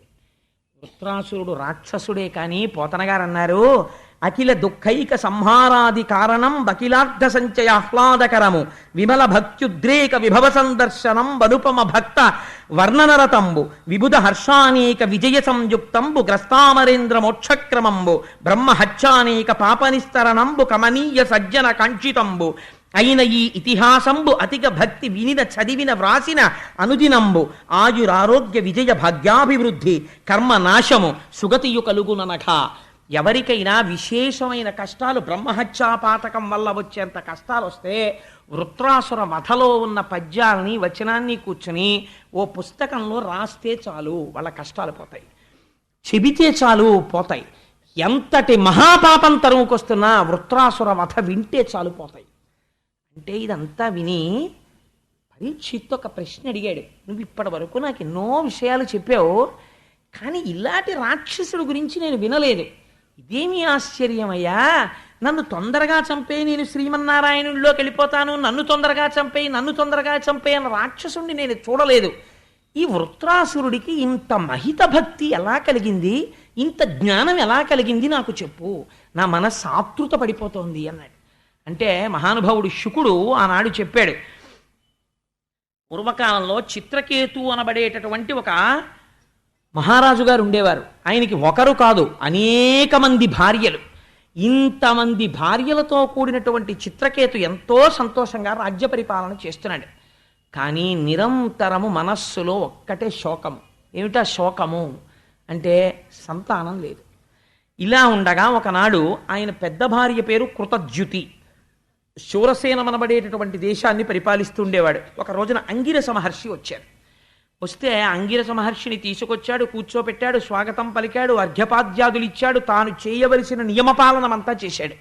చేస్తే అంగిరస మహర్షి అన్నారు, ఇంతమంది భార్యలున్నారు, ఇంత ఐశ్వర్యం ఉంది, ఇంత సామ్రాజ్యం ఉంది, నువ్వు దేని గురించి బెంగ పెట్టుకున్నావు, నీ ముఖంలో కాంతి లేదు అన్నారు. ఆయన అన్నాడు, మహానుభావ, నా నోరు విప్పి చెప్పుకోవాలా, మీరు త్రికాలజ్ఞులు, మీరు సర్వము తెలుసుకోగలరు, నాకున్న ఖేదమేమో మీకు తెలుసు అన్నాడు. అంటే అంగిరస మహర్షి అన్నారు, నాకు అర్థమైంది, నీకు పిల్లలు లేరు, అందుకు కదా బాధపడుతున్నావు, నీ చేత పుత్రకామేష్టి చేయిస్తాను, నీకు బిడ్డలు కలుగుతారన్నారు. అని పుత్రకామేష్టి చేయిస్తే అందులోంచి మిగిలినటువంటి యజ్ఞ చెరువు, నేను తరచు చెప్తుంటాను, చెరువు అంటే గబుక్కుని జలాశయం అనుకునేరు, చెరువు అంటే ఆ హవిస్సుని వేసేటటువంటి పాత్ర, అందులో పిండి ముద్దలా చేస్తారు, అది అంతా ఎప్పుడు చేయకూడదు, అందులో మిగిలినటువంటిది మహాప్రసాదం అవుతుంది. ఆ యజ్ఞ శేషము హవిస్సు పాత్రలో మిగిలిపోయిన హవిస్సుని అంగిరసుడు అన్నాడు, నీ పెద్ద భార్య చేత తినిపించు, తినిపిస్తే నీకు యోగ్యుడైన కుమారుడు కలుగుతాడు. కానీ ఈ ఆఖ్యానములన్నీ ఎందుకింత శక్తివంతములైపోయాయో తెలుసా అండి, గురువుల అనుగ్రహం గురించి మాట్లాడతాయి. ఆయన అన్నాడు, నీకు కొడుకు కలుగుతాడు, వాడి వలన సుఖదుఖములు పొందుతావు. ఎంత గొప్ప ఆశీర్వచనం చేశాడో తెలిసాడు చూడండి. పోను చాలా సంతోషపడిపోతావా అంటే గొడవ వదిలిపోను, చాలా ఏడుస్తావా అన్నా గొడవ వదిలిపోను, అలాగా అనలేదు ఇలాగా అనలేదు, సుఖదుఖములు పొందుతావు అన్నాడు. అంటే రాజు అనుకున్నాడు, పోన్లేదు కొడుకు పుట్టాడు, ఎంత సంతోషం, ఈ మాట అన్నాడు కదా అనుకున్నాడు, వెళ్ళిపోయాడు అంగిరసుడు. ఈ పాత్ర తీసుకెళ్ళి, ఆ ప్రసాదం తీసుకెళ్ళి పెద్ద భార్య అయినటువంటి కృతజ్యుతికి ఇచ్చాడు. ఆవిడ దాన్ని స్వీకరించింది, గర్భాన్ని ధరించింది, ఒక పిల్లవాడు జన్మించాడు. ఇంకా రాజు పరవశించిపోయాడు, అద్భుతముల బంగారములు దానం చేశాడు. అది ఆశ్చర్యం, అంటే పర్వతరాసులంతంత బంగారం దానం చేశాడు, కొడుకు పుట్టాడని. ఎంతో సంతోషంగా ఉంది రాజ్యం అంతా. ఒకరోజు రాత్రి పెద్ద భార్య కుమారుణ్ణి పెట్టుకుని నిద్రపోతోంది. మిగిలిన భార్యలందరికీ కోపం వచ్చింది, మనకి అందరికీ పిల్లలు లేరు కాబట్టి అందరితోనూ ఓలాగే ఉన్నాడు, ఇప్పుడు వాడు పుట్టాడు కాబట్టి ప్రతిరోజు కృతజ్యుతి మందిరానికే వెడుతున్నాడు, ఆవిడ్ని ఆదరిస్తున్నాడు, ఇప్పుడు ఆవిడికి ఆదరణ పోవాలంటే ఆ పిల్లాన్ని చంపేయాలి. అని వీళ్ళందరూ కలిసి ఆ పిల్లవాడికి మెల్లిగా విషాహారాన్ని పెట్టేశారు. పెట్టేస్తే మరునాడు ఉదయం తెల్లవారి లేచి చూసేసరికి పిల్లవాడు నల్లగా అయిపోయి మరణించాడు. ఆ చూసినటువంటి దాది పెద్ద కేకలు వేసి విరుచుకు పడిపోయింది. వెంటనే అంతఃపురంలో వాళ్ళందరూ వచ్చారు. ఇంకా ప్రభువు యొక్క బాధ ఎలా ఉంటుందో మీరు ఆలోచించండి. ఆ పిల్లవాడి యొక్క పాదముల దగ్గర కూర్చుని నేను ప్రభువునన్న విషయాన్ని కూడా మర్చిపోయి గుండెలు బాదుకుని ఏడుస్తున్నాడు. ఏడుస్తుంటే అంగిరస మహర్షి బ్రహ్మలోకం నుంచి నారదుడితో కలిసి వచ్చారు. ఎందుకు అలా కలిసి వస్తారు అంటే మీరు ఒక విషయం గమనించాలి. ఇక్కడ ఎలాంటి వాళ్ళతో అలాంటి వాళ్ళు పక్కన చేరుతారు. Birds of same feather flock together. అంతేకాని అంగిరస మహర్షి వచ్చేటప్పుడు రావణాసురుడితో కలిసి రారు కదా. ఆయన వచ్చేటప్పుడు ఆయనతో సమానమైన వారితో ఉంటుంది స్నేహం. అందుకని నారద మహర్షితో కలిసి వచ్చారు. అందుకని ఆ నారద మహర్షితో కలిసి వస్తే రాజు ఏడుస్తున్నాడు. ఎంత ఏడుపుని పొందాడో తెలుసా అండి. ఎవరి వలన కొడుకు పుట్టాడో ఆ అంగిరస మహర్షిని మరిచిపోయి వచ్చిన వాళ్ళు ఎవరో అనుకుంటున్నారు. అంటుంటే అంగిరస మహర్షి అడిగారు, అక్కడే ఉంది కొడుకు యొక్క శవం, రాజా నువ్వు ఎందుకు ఏడుస్తున్నావు అని అడిగాడు. అడిగితే ఇది చూసి రాజు ఆశ్చర్యపడి ఇలాంటి వాడికి అసలు ఏం జవాబు చెప్పాలరా, ఇటు ఎందుకు ఏడుస్తున్నావు అంటాడు, ఏమిటి ఏదో సరదాగా ఏడుస్తున్నట్టు అని. ఎందుకు ఏడుస్తున్నావు ఏమిటయా, కొడుకు చచ్చిపోయాడు అన్నాడు. అంటే ఆయన అన్నాడు, నువ్వు ఇలాగా నా కొడుకు అని ఏడుస్తున్నావు కదా, నేను ఇతపూర్వం నీ దగ్గరికి వచ్చి ఈ కొడుకు పుట్టడం కోసమని నీతో యజ్ఞం చేయించాను. అప్పుడు నీకు ఈ కొడుకు ఉన్నాడా? లేడు. ఈ కొడుకు తర్వాత వచ్చాడు. అంతకుముందు ఆ కొడుకు లేనప్పుడు నువ్వు చాలా సుఖంగా ఉండేవాడివి, సంతోషంగా. మధ్యలో వచ్చాడు, మధ్యలో వెళ్ళిపోతే నువ్వే వెళ్ళిపోయినంత బాధపడుతున్నావేంటి? మనుష్యుల జీవితాలు ఎలా ఉంటాయో తెలుసా ఆ చిత్రకేతు. నేను నీకు ఒక మాట చెప్తాను. నీకు వీడెవ్వడు, నీవెవ్వనికి శోక సంతాపమందెడు సర్వభౌమ, పుత్రమిత్రాదులు పూర్వజన్మంబున ఎవ్వని వారలో ఎరగుగలరే, మొదల నదీవేగమున నాడకాడ కుశికతంబు కూడుచు చెదురుచుండు, ఆ రీతి ప్రాణుల కతి కాలగతి చేత పుట్టుట సచ్చుట పసగుచుండు, కాన భూతంబులకు కల్గు భూతంబులు మమతతోడ విష్ణు మాయ చేసి, దీని కడలనేల ధృతి తోలగానేల బుద్ధి తలపవలదే భూత సృష్టి. నీకొక్క విషయం చెప్తాను. ఈ శరీరాన్ని చూసి అనేకమైన అనుబంధాల్ని పెట్టుకుంటారు. నా కొడుకనొకరు, నా భర్తనొకరు, నా తండ్రినొకరు, నా అన్ననొకరు, నా తమ్ముడనొకరు, దీనితో అనుబంధం పెట్టుకుంటారు. అసలు దేనితో అనుబంధం పెట్టుకున్నారో అది విష్ణుమాయ. అది ఉండేది కాదు, దాని లోపల ఉన్నది ఎప్పుడూ ఉండేది. ఇది ఒకనాడు వెళ్ళిపోతే ఇది పడిపోతే దీన్ని పట్టుకుని ఏడుపు మొదలెడతారు. ఏది సుఖమిచ్చిందని ఇన్నాళ్ళు నువ్వు ఆ శరీరాన్ని పట్టుకు తిరిగావో ఆ శరీరం ఇంతమంది వచ్చి ఏడుస్తుంటే ఏమీ మాట్లాడదు, కన్ను విప్పదు, చూడదు, బాధపడదు. ఇలా నదీ ప్రవాహం జరుగుతున్నప్పుడు ఇసుక రేణువులు ఒకదానితో ఒకటి కలిసి గుట్టగా ఏర్పడి మళ్ళీ వరద వచ్చినప్పుడు ఇసుక కొట్టుకుపోతున్నట్టు ఎన్ని కోట్ల జన్మల నుంచి ఈ అజ్ఞానంతో ఇలా ఎన్ని లోకాల్లో ఎంతమంది తల్లిదండ్రులకి ఎక్కడెక్కడ పిల్లలుగా పుట్టారో ఇప్పుడు నీకోసారి వాడు కొడుగ్గా వచ్చాడు. అయినా నువ్వు ఇన్ని మాటలు చెప్తున్నావు కదా రాజా, అసలు ఉండవలసిన అనుబంధం ఈశ్వరుడితో ఒక్కడితోటే. అది లేక నీ కొడుకుతో నువ్వు పిల్లల్లేరన్న భ్రాంతితో ఉండిపోయి జ్ఞానం కలగట్లేదని సుఖదుఖ కారణమైన కొడుకుని నీకు ఇచ్చాను. ఇప్పుడు చూసావా, వాడే సుఖం ఇచ్చాడు, వాడే దుఃఖం ఇచ్చాడు. కారణం ఏమిటి? మాయయందు నీకున్నటువంటి తగులుకునే స్వభావం, దానివల్ల నువ్వు సుఖదుఖములను పొందుతున్నావు అని నారదుడు అన్నాడు. నా కొడుకు పోయాడు అంటున్నావు కదా, నీ కొడుకుని బ్రతికిస్తాను, వరం ఇస్తాను, వాడు అంగీకరిస్తాడేమో నువ్వు చూద్దు కానివి వాడిని మాట్లాడిస్తాను చూడు. మనుష్యులు ఎంత అమాయకంగా కొట్టుకుపోతారో చూపించడానికి నేను నిన్ను అడ్డు పెట్టి లోకమునకు ఒక బోధ చెయ్యదలుచుకున్నాను అని నారదుడు తన తపశ్శక్తితో ఆ వెళ్ళిపోయిన జీవుణ్ణి పిలిచాడు. నువ్వు వెళ్ళిపోవడం చేత నీకు ఈ శరీరమునకు తల్లిని తండ్రిని అనుకున్న వాళ్ళు ఖేదం పొందుతున్నారు. కాబట్టి ఓ జీవుడా, నువ్వు ఈ శరీరమునందు ప్రవేశించి నీవు కోరుకుంటే దీర్ఘాయుర్దాయముతో సింహాసనాన్ని అధిష్ఠించి నీవు కోరుకుంటే మీ తల్లిదండ్రులకు ఆనందమును కలిగించు. అంటే నారదుడి మాట అంటే మాటలు కాదు కదండి. వెళ్ళిపోతున్న జీవుడు వెనక్కి వచ్చాడు. వచ్చి మళ్ళీ ఆ శరీరంలోకి ప్రవేశించగానే కాళ్ళు చేతులు కదిలే, కళ్ళు తెరుచుకున్నాడు. వాడు మాట్లాడడం మొదలెట్టాడు. ఎవరిని చూసి? ఈ చనిపోవడం అన్న క్రియ జరగక ఒక గంట ముందు బాబు అని ఇలా అనేటప్పటికీ నాన్నగారండి అని వచ్చి కౌగులించుకున్న పిల్లాడు ఇప్పుడు తండ్రి వంక ఇలా చూసి భ్రుకుటి ముడి వేసి అన్నాడు, కర్మవశమునయందు సుఖంబు లేక దేవ తిరియక్ యోనుల తిరుగు నాకు వెలయ ఏ జన్మముందునో వీరు తల్లిదండ్రులైన వారు చెప్పవే నాకు తాపసేంద్ర అన్నాడు. నేను ఈ శరీరం వదిలిపెట్టి వెళ్ళిపోయాను. ఈ శరీరానికి వాళ్ళు తల్లిదండ్రులు. అంగడిలో బంగారం అమ్మేవాడు బంగారం దగ్గర పెట్టుకుని ఒకడికి అమ్మేస్తాడు. వాడు ఆ బంగారం పుచ్చుకొని ఉంగరం చేయించుకుంటాడు. వాడికి దరిద్రం వచ్చింది, ఆ ఉంగరాన్ని పట్టుకెళ్ళి ఇంకోటికి అమ్మేస్తాడు. వాడు ఆ ఉంగరం వాడు పెట్టుకుంటాడు. కొన్నాళ్ళు పోయిన తర్వాత ఉంగరం మార్చి చెవికి దిద్దు చేయిస్తాడు వాళ్ళ ఆవిడికి. కొన్నాళ్ళు పోయిన తర్వాత ఇంకొంచెం బంగారం కొని ఇందులో కలిపి కూతురికి వడ్డాణం చేయిస్తాడు. ఈ బంగారం ఎంతమందిరిగా మారింది. నేను ఇప్పటికీ బయటికి వెళ్ళిన తర్వాత నాకు తెలిసింది, నా కర్మ వల్ల ఇన్ని కోట్ల మంది తల్లిదండ్రులకి నేను కొడుగ్గా పుట్టానో ఇప్పటికీ. వాళ్ళల్లో వీడోడు తాపసి. నన్ను వచ్చి తల్లిదండ్రుల్ని సుఖపెట్టమన్నావు కదా, ఎంతమంది తల్లిదండ్రుల్ని ఇలా వెనక్కెడుతూ నేను సుఖపెట్టాను చెప్పు నాకన్నాడు. ఈ మాట విని చిత్రకేతు వెనక్కి పడిపోయాడు. అవ్వా అవ్వా అవ్వా నా కొడుకు అనుకున్నాను, ఇదా వీడు మాట్లాడడం అని. బాంధవ జ్ఞాతి సుతులను పగతురాత్మ పరుల దాసీన మధ్యస్థ వర్గములను సరవి కనుచుందు ఒక్కొక్క జన్మమునను ఎరయ ప్రాణికి ఒకవారి నిజము కలదే. ఎంత గొప్ప మాట అడిగాడో చూడండి.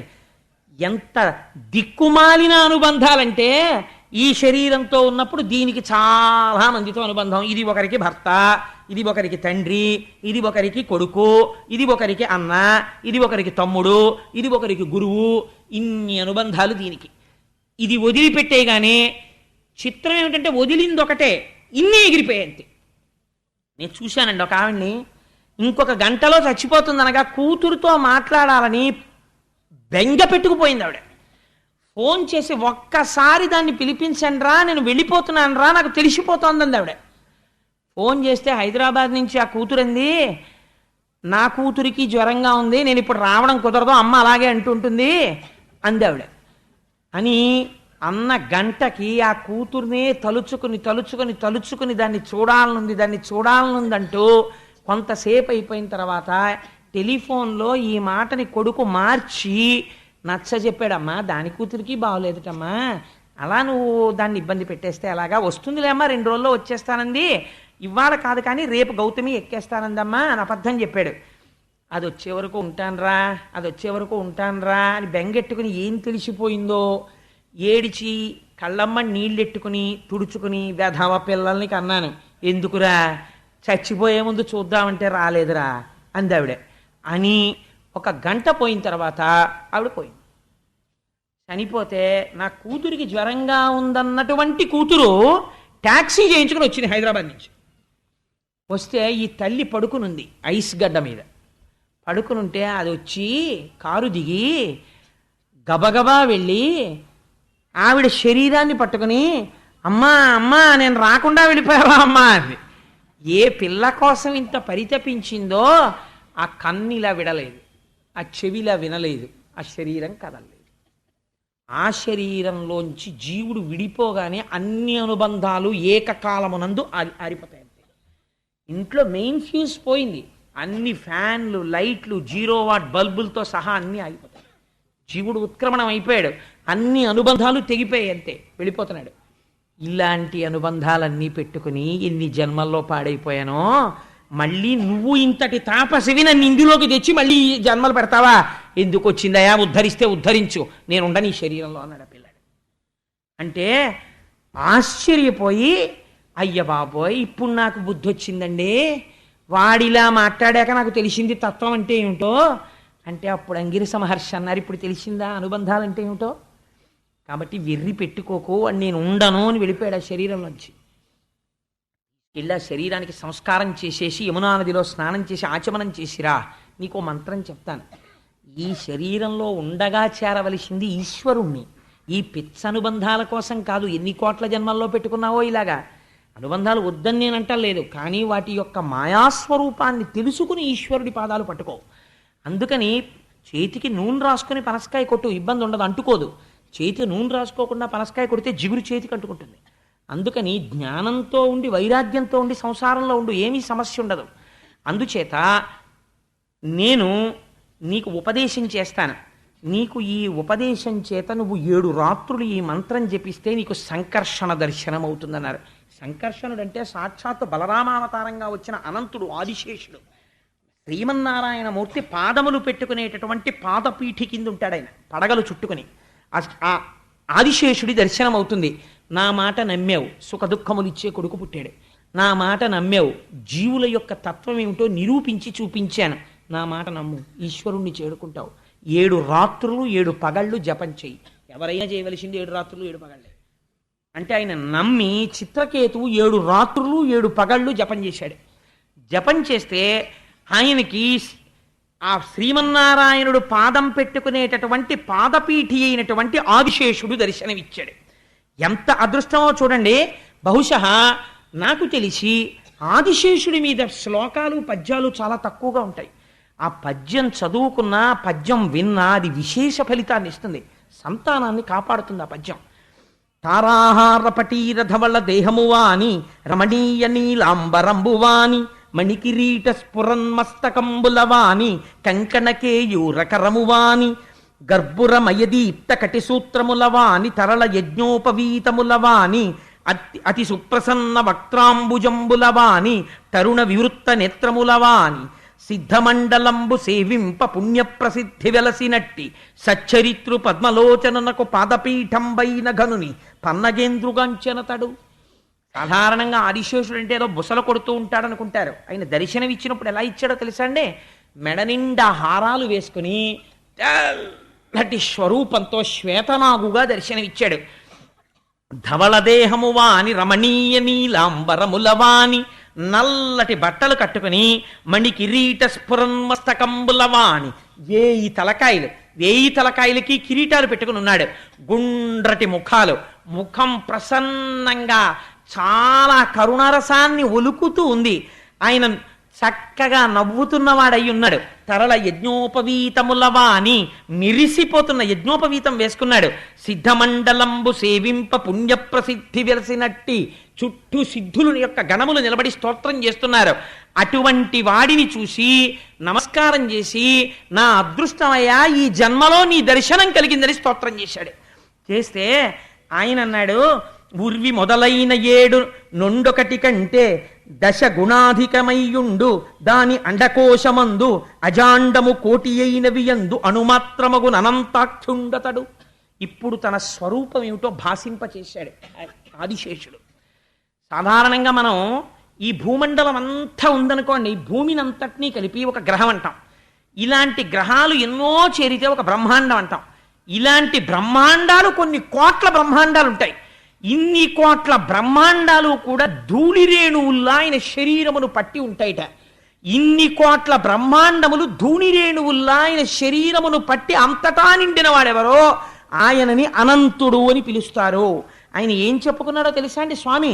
నిద్రబోవు వేళ నిరతుడై దేహిత నెట్టి గుణము చేత నింద్రియముల గడచినట్టి సుఖము కనునట్టి బ్రహ్మంబు కడిమి మెరయ నన్నుగా నెరుంగు.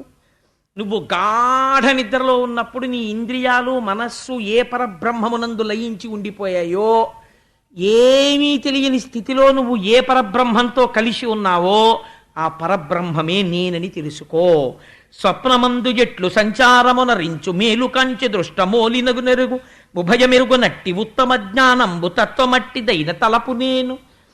ఇదొక చాలా ఆశ్చర్యకరమైన పద్యం అండి. ఇది దక్షిణామూర్తి స్తోత్రంలో మొట్టమొదటి శ్లోకం ఉంటుంది.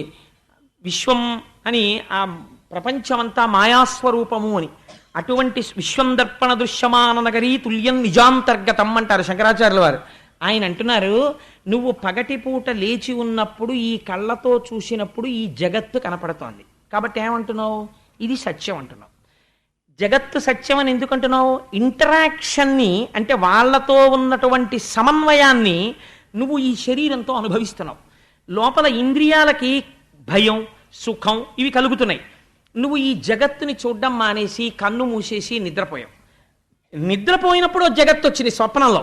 ఆ జగత్తులో నిన్నెవరో తీసుకెళ్లి గుంజ కట్టేసి తాళ్లు పెట్టి కొడుతున్నారు. కొడుతుంటే అప్పుడు అమ్మో నన్ను ఎలా కొట్టేస్తున్నారో, బాబోయ్ ఎలా కొట్టేస్తున్నారో అని చెప్పి నువ్వు నెప్పెట్టేసిందని బాధపడిపోతున్నావు. బాధపడిపోతుంటే తెలివి వచ్చేసింది. తెలివి వచ్చేస్తే ఏమన్నావు? అబ్బాయి అదంది కలండే, నన్ను ఎవరు కట్టాలేదు కొట్టాలేదు అన్నావు. ఇప్పుడేది నిజం అంటున్నావు, మళ్ళీ లోకం నిజం అంటున్నావు. నిద్రలో నువ్వు ఏది సత్యం అన్నావో అది లేదు. నువ్వు నిద్రలో చూసింది జాగృతిలో నిజం కాదంటున్నావు. అబ్బాయి అది అబద్ధం అండి అంటున్నావు. అది అబద్ధమా ఇది అబద్ధమా? రెండూ అబద్ధాలా? రెండూ అబద్ధాలే. ఎందుకని? బ్రహ్మమునందు కనపడుతున్నాయి. నీటి యందు బుడగ పుట్టినట్టు, ఆ బుడగకి ఆస్తిత్వము లేక నీటిలో కలిసిపోయినట్టు బ్రహ్మమునందే నామరూపములైన మాయ చేత జగత్తుగా పరిణమించింది. ఈ తత్వం అర్థమవడమే నా దర్శనం కలగడం. అందుకని నువ్వు బ్రహ్మజ్ఞానివయ్యావు. అంటే చూడండి, ఎటువంటి వాడికి ఎటువంటి ఉద్ధాన పతనాలు ఉంటాయో చూడండి. ఆయన చేసినటువంటి ఒకే ఒక వరం ఈయన పాలిట శాపం అయి కూర్చుంది. ఆ అనంతుడు ఈయనకు ఒక విమానం ఇచ్చాడు. ఇచ్చి నువ్వు ఈ విమానంలో ఎక్కడికైనా విహరించన్నాడు. వెంటనే ఆయన తిరిగి సిద్ధగణాలతో వెళ్ళిపోతుంటే స్తోత్రం చేసి ఆ విమానం ఎక్కి అన్ని బ్రహ్మాండాలు తిరుగుతూ యక్షకాంతలతో హరికథల్ని నాటకాలుగా పాటలుగా ప్రదర్శనలు చేయిస్తుండేవాడు. కానీ లోపల పరమభక్తి తత్పరుడై ఉండేవాడు. ఉండగా ఒకనాడు ఆ విమానం ఎక్కి కైలాస పర్వతానికి వెళ్ళాడు. కైలాస పర్వతం అంటే నిజంగా ఎలా ఉంటుందో పోతన గారు వర్ణించాలండి. ఏమి వర్ణించాడండి మహానుభావుడు. ఆ పరమశివుడు కూర్చునున్న చోటుట తన నిజ రూపమింతయునుంకి తెలియక వాదంబు చేసెడి వేదరవము కరుణావలోక నాకాంక్షితులయ్యున్న బ్రహ్మాది సనక ప్రణుతిరవము సార శివానంద సల్లాపములు నొప్ప ప్రమద గణాళి యార్భటరవంబు అమరు మృదంగాది ఢమఢమధ్వనితోడి వటు భృంగినాట్య విస్ఫారరవము మానుగా చామరులు వీచు మాతృకాది కామినీ జనమహిత కంకణ రవంబు మెండు చలగంగ కన్నుల పండువయ్యే కొండ రాచూలి పెనిమిటి నిండు కొల్వు. పరమశివుడు అనరు, కొండ రాచూలి పెనిమిటి నిండు కొల్వు. ఆ పార్వతీదేవి యొక్క పతి అయినటువంటి పరమశివుడు ఇలా కూర్చునుంటేట సభలో 4 వేదాలు పురుష రూపాన్ని పొంది వాదించుకుంటున్నాయిట. పరబ్రహ్మతత్వం అంటే ఇలా ఉంటుందంటున్నారు కదా, ఇదే కదా అంటే కాదు ఇలా అని వేదాలు వాదించుకుంటున్నాయిట అర్థం చేసుకోలేక. చతుర్ముఖ బ్రహ్మగారు సనక సనందాది మహర్షులు అంజలి ఘటించి పరమశివాని అనుగ్రహం మా యందు ప్రసరించి జ్ఞానం ఇమ్మమని అడుగుతున్నారట. ఇట్లా పార్వతీ పరమేశ్వరుల్ని చూసి ప్రొంగిపోయిన హృదయంతో భృంగి నాట్యం చేస్తున్నట్ట. భృంగిచ్చా నటనోత్కట కరిమదగ్రాహీ స్ఫురన్మాధవ లాదోనాదయుతో మహాసితవపు పంచేషు బాణాతృత సత్పక్షస్సు మనోవనేషు నపున సాక్షాన్ మదీయే మనోరాజీవే భ్రమరాధిపో విహరతాం శ్రీశైలవాసీ విభు అంటారు శంకర భగవత్పాదులు శివానందలహరిలో. అలా భృంగి నాట్యం చేస్తున్నాడు. 7 మాతృకలు పార్వతీ పరమేశ్వరుల పక్కన నిలబడి వింజామరులు వీస్తుంటే వాళ్ళ చేతులకున్న కంకణముల ధని వినపడుతోంది. అంత పరమ పవిత్రమైనటువంటి సభలోకి ఈ చిత్రకేతువు తన విమానంలోంచి కిందికి దిగాడు. పార్వతీదేవిని ఎడమ తొడ మీద కూర్చోపెట్టుకుని చేతితో గాఢాలింగనం చేసుకుని ఉన్నాడు పరమశివుడు. ఇది చూసి అమ్మవారు వినేటట్టుగా పెద్ద ధ్వనితో పక పక పక పక నవ్వాడు.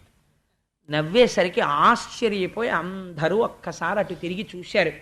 మహానుభావుడు ధౌమ్యుడు విరాట పర్వంలో చెప్తాడు, సాధారణంగా ఉద్యోగికి అధికారికి నిష్కారణంగా దెబ్బలాట ఎందుకు వస్తుందో తెలుసా? ఆవులింత తొమ్ము హాసంబు, రాజుగారు ఎదురుగుండా కూర్చుని ఆవలించడం, అధికారి ఎదురుగుండా కూర్చుని తుమ్ముతూ ఉండడం, అధికారి ఎదురుగుండా కూర్చుని హాసంబు వెర్రినవ్వు నవ్వుతూ ఉండడం. దీనివల్ల అధికారులకు రాజులకు కోపం వస్తుంది. విష్ణువాంశ ముందు కూర్చున్నంత గౌరవంగా వారి ముందు కూర్చుని ఎంతసేపు పనో అంతసేపు కూర్చుని అయ్యా నేను బయలుదేరచ్చా అని అనుమతి తీసుకుని వెళ్ళిపో తప్ప నువ్వు రాజు విష్ణువాంశ సింహాసనంలో కూర్చుని ఉండగా మాత్రం వారి యందు నువ్వు ఆ గౌరవం ఇచ్చి బ్రతకాలి. లేకపోతే నువ్వు ఎన్ని పురాణాలు చెప్పినా ఎన్ని పురాణాలు చదువుకున్నా ఒకటే.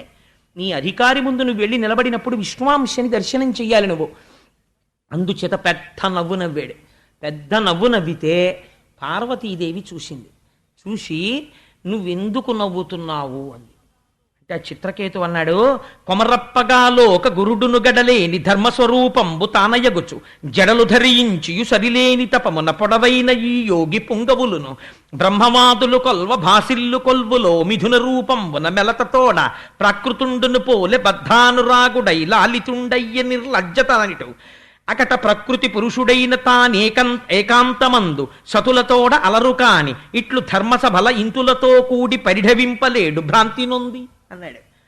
ఏమీ తెలియని అజ్ఞాని కూడా భార్యని కౌగిలించుకోవాలంటే ఇంట్లోకి వెళ్ళి కౌగిలించుకుంటాడు. అంతేకాని జడలు కట్టుకున్న ఇంతమంది తాపసులున్న సభలో చతుర్ముఖ బ్రహ్మగారు నిలబడ్డ సభలో, సనక సనందనాదులు నిలబడ్డ సభలో సిగ్గు లేకుండా ఆచార్యుడనని, లోకమునకు జ్ఞానమిచ్చేవాణ్ణని, జగద్గురువునని, లోకరక్షకుడననిపించుకుని సర్వమంగళప్రదుడనిపించుకున్న పరమశివుడు ఎడమ తల మీద భార్యని కూర్చోపెట్టుకుని ఇంతమంది చూస్తుండగా ఎడమ చేత్తో గాఢాలింగనం చేసుకున్నాడా? ఆ మిథున రూపాన్ని చూస్తే నవ్వు రాదు ఏమిటి? ఆయనకి కూడా ఇంత కామవ్యామోహమా అన్నాడు. అంటే పార్వతీదేవంది, భృగు నారద కపిలాదులు నిగమాంతజ్ఞులను యోగ నిర్ణయ నిపుణుల్ త్రిగుణాతీతు మహేశ్వరు నగరెన్నడు వారు ధర్మ నయమెరుగరకో. ఏమిరా ధూర్తుడా! కపిలుడు, భృగువు, నారదుడు, కపిల మహర్షి, చతుర్ముఖ బ్రహ్మ, సనక సనందనాదులు ఇటువంటి వారిలా నమస్కరిస్తూ నిలబడతారు.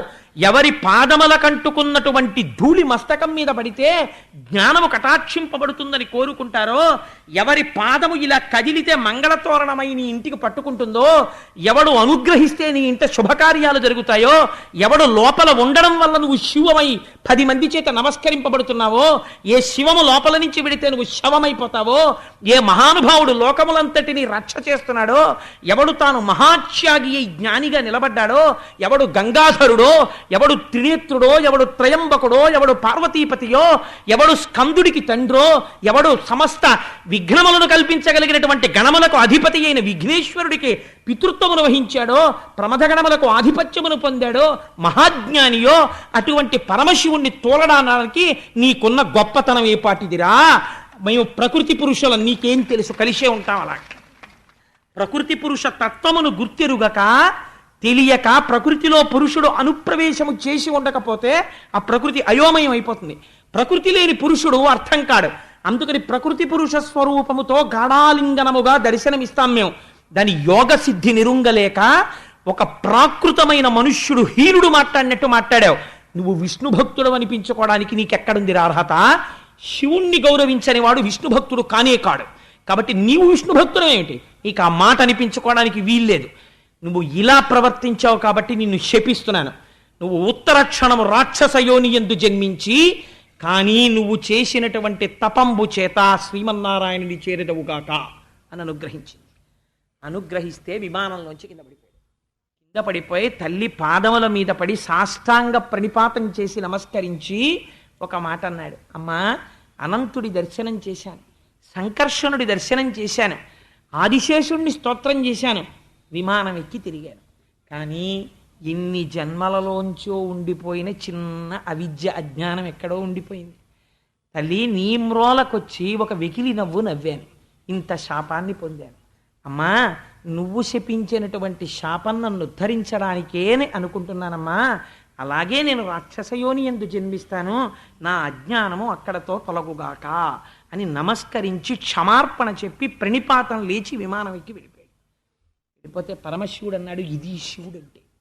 ఆయనకి ద్వంద్వములు ఎరుగడు. ఆయన అన్నాడు, పార్వతి చూశావా, వీడు భక్తుడంటే. నువ్వు ఇంత శాపం ఇస్తే వాడు కసుగందలేదు, నేల మీద పడి సాష్టాంగం చేసి, అవునమ్మా నాది దోషమే, చూసావా ఎన్ని జన్మలలో ఉండిపోయిన విద్యో ఠక్కని పటమరించింది, ఇంత దర్శనం చేసిన. తల్లి, ఆ శాపాన్ని భరిస్తాను, నా అజ్ఞానం పోతే చాలమ్మా అన్నాడు. నిజమైనటువంటి విష్ణు భక్తుడైనటువంటి వాడికి ఇటువంటి సత్వగుణం కలగాలి. కాబట్టి వీడు విష్ణు భక్తుడే. పార్వతి, ఈ భక్తి వీడిని రక్షిస్తుంది.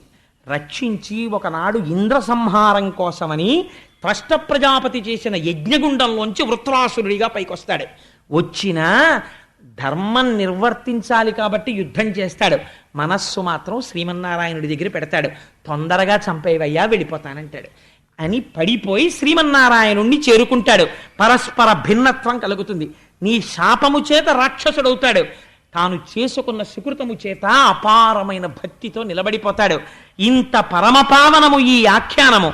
కాబట్టి నరనాథ, ఈ వృతునకు రాక్షసాకృతి కలిగిన ఈ పుణ్య కారణంబు చిరపుణ్యుడైనట్టి చిత్రకేతు మహానుభావంబు భక్తితో పరగవిన్న చదివిన వారికి సకల దుష్కర్మముల్ శిథిలంబులై కడు చెదరిపోవు సకల వైభవంబులు సమకూరు తమయంత తోల్కాడు కోర్కొలతోడ కూడి నిర్మలాత్ములగుచు నిత్య సత్య జ్ఞాన నిరతులగుచు విగత దురితులగుచు బంధుమిత్ర పుత్ర పౌత్రాదులను కూడి అనుభవించుచుందురధిక సుఖము. ఇహమునందు వాళ్ళు ఏమైనా ప్రమాదము రావలసి ఉంటేటువంటి ప్రమాదములు తొలగి పుత్రపౌత్రాభివృద్ధిగా 3 తరాలు చూసి ఇహమునందు సమస్త ఐశ్వర్యమును పొంది అంచమునందు భక్తి జ్ఞాన వైరాగ్యములు కలిగి మళ్లీ పుట్టవలసిన అవసరము లేనటువంటి పునరావృత్తి రహిత శాశ్వత శివ సాయుధ్య స్థితిని కటాక్షించగలిగిన మహోత్కృష్టమైనటువంటి ఆఖ్యానము ఈ వృత్రాసుర వధ. ఎందుకు రాక్షసయోని ఎందు పుట్టి ఇంతటి భక్తుడయ్యాడో ఈ రహస్యాన్ని ఎవరు వింటున్నారో వాళ్ళకి ఉదారముగా శ్రీమన్నారాయణుడు ఈ వరం ఇచ్చాడని ఆనాడు వ్యాసభగవానుడు చెబితే, శుకుడు పరీక్షిన్ మహారాజుకి చెప్తే మన అదృష్టము కొలది పోతనామాచ్యుల వారు ఆంధ్రీకరించి ఈ అమృత ఫలాన్ని మన చేతనుంచారు. ఇటువంటి దివ్యమైన ఆఖ్యానమును పూర్తి చేసి ఇంకా రేపటి నుంచి అన్నీ ఇప్పటి వరకు చెప్పినవన్నీ అమృత భాండములే, అద్భుతమైన వస్తాయి. నాదొక్క విజ్ఞాపనమ్మా, ఎదర క్షీరసాగర మథనము ప్రారంభమైపోతుంది ఇంకొక 2 రోజుల్లోనో 3 రోజుల్లోనో. నేను చాలా ఆర్తి చెందుతున్నాను ఒక విషయం కోసం. సాధ్యమైనంత వరకు శుక్రవారం నాడు సాయంకాలం లక్ష్మీదేవి క్షీరసాగరంలోంచి ఆవిర్భవించిన ఘట్టం చెప్పాలి అని. ఎందుకనంటే శుక్రవారం అసుర సంధ్య వేళ లక్ష్మీదేవి పుట్టడం వింటే, ఆవిడ చూపుల గురించి వింటే అపారమైన పుణ్యము కలిగి దరిద్రమునకు హేతువైన పాపం పోతుంది. 2, శనివారం మనకి వెంకటాచలపతి శ్వేతవరాహ కల్పం వరకు ఆయన పరిపాలకుడు. మరి శనివారం నాడు సాయంకాలం చక్కగా మనం లక్ష్మీ కళ్యాణ ఘట్టం చెప్పుకుందాం. ఎంత అందంగా ఉంటుందో ఆ లక్ష్మీ కళ్యాణం ఇంద్రుగాని. ఆదివారం నాడు సాయంకాలం తల్లులందరూ సువాసినులందరూ దాని చేత అందరికీ లక్ష్మీ కటాక్షము కలగాలి, అమంగళము తొలగాలి అని ఆదివారం నాడు సాయంకాలం మనం అందంగా లక్ష్మీ పూజ చేసి, మనకి జగద్గురువులై భిక్ష పెట్టారు కనకధారాస్తోత్రం శంకర భగవత్పాదులు. ఆ రోజు పూర్తవగానే పూజ, ఆడవారు మగవారు ఎవరు దరిద్రం అక్కర్లేదనుకుంటున్నారో, ఎవరు మంగళములు కావాలనుకుంటున్నారో, ఎవరు ఐశ్వర్యంతో భక్తితో జ్ఞానంతో వైరాగ్యంతో ఈ జన్మని సార్థకం చేసుకోవాలనుకుంటున్నారో అటువంటి వాళ్ళందరం అసుర సంధ్య వేళ ఇంతమంది తల్లులు కలిసి లక్ష్మీదేవిని అర్చించి శ్రీ సూక్తంతో కుంకుమార్చన చేసి ఇన్ని 100 మంది నీరాజనం ఎత్తినప్పుడు అమ్మవారిని ఇంతమంది తల్లులలో చూసి పొంగిపోయి ఇంతమందిని కలిసి విశ్వామరేంద్ర పద విభ్రమదాన దక్ష ఆనందహేతురధికం ఉరవిద్విషోపి ఈశన్ నిషీదతు మయిక్షణమిక్షణార్థ ఇందీవరోదర సహోదరమిందిరాయా అన కనకధారా స్తోత్రం చేస్తే ఎందుకు రక్షింపబడం? అమ్మవారి గురించి మనకి జగద్గురువులు అంతటి అభయం ఇచ్చారు శంకర భగవత్పాదులు. ఆ కనకధారా స్తోత్రాన్ని అనుసంధానం చేద్దాం. అంతటి మహత్తరమైన రోజులు వచ్చేస్తున్నాయి. ఇంకా రేపు ప్రహ్లాదోపాఖ్యానం వస్తుంది. ఎటువంటి ఆఖ్యానములో ప్రారంభమవుతాయి క్షీరసాగర మథనం అవి. అందుకని సాధ్యమైనంత వరకు శుక్రవారం నాడు తప్పకుండా అందరూ లక్ష్మీదేవి ఆవిర్భావాన్ని, శనివారం నాడు కళ్యాణాన్ని విని అందరం తరిద్దాం. చెప్పేవాడిని నేను సమర్థుణ్ణి కాకపోయినా మీ ఆర్తి చేత మీరు తరించెదరుగాక, మీకున్న ఆర్తి చేత అని. ఈశ్వరానుగ్రహం ఎందుకు కలగదండి? ఆర్తి చేతనే వస్తుంది, అంతేగాని నేను సమర్థుడనని వస్తుందా? మీ ఆర్తి చేత వస్తుంది. అందుకని మనందరం సంతోషంగా ఇప్పుడు 11 మాటలు స్వామి నామం చెప్పుకుని బయలుదేరదాం. గోవింద హరి గోవింద గోకుల నందన గోవింద, గోవింద హరి గోవింద గోకుల నందన గోవింద, నిఖిల లోకేశ గోవింద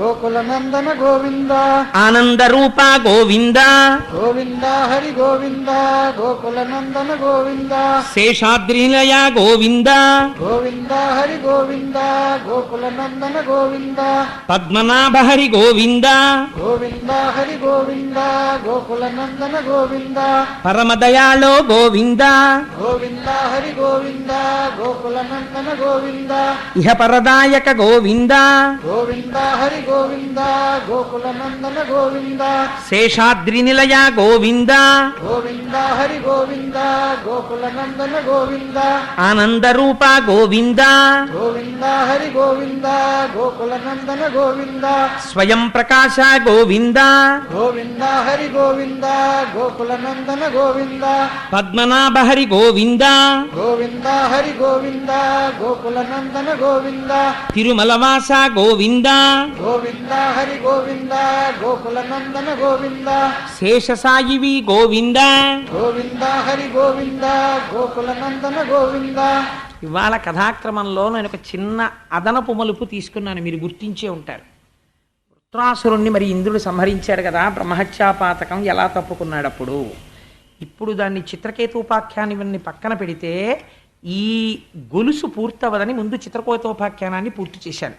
రేపటి రోజున ఆ బ్రహ్మహత్యాపాతకాన్ని ఎలా తప్పుకున్నాడో, ఈశాన్యంలో పూజామందిరం ఎందుకు పెడతామో, ఈశాన్య దిక్కుకి గొప్పతనం ఎందుకు వచ్చిందో అలా మొదలుపెట్టి రేపటి రోజున ప్రహ్లాదోపాఖ్యానంలోకి వెళ్తాను. సర్వం శ్రీ ఉమామహేశ్వర పరబ్రహ్మార్పణమస్తు. స్వస్తి.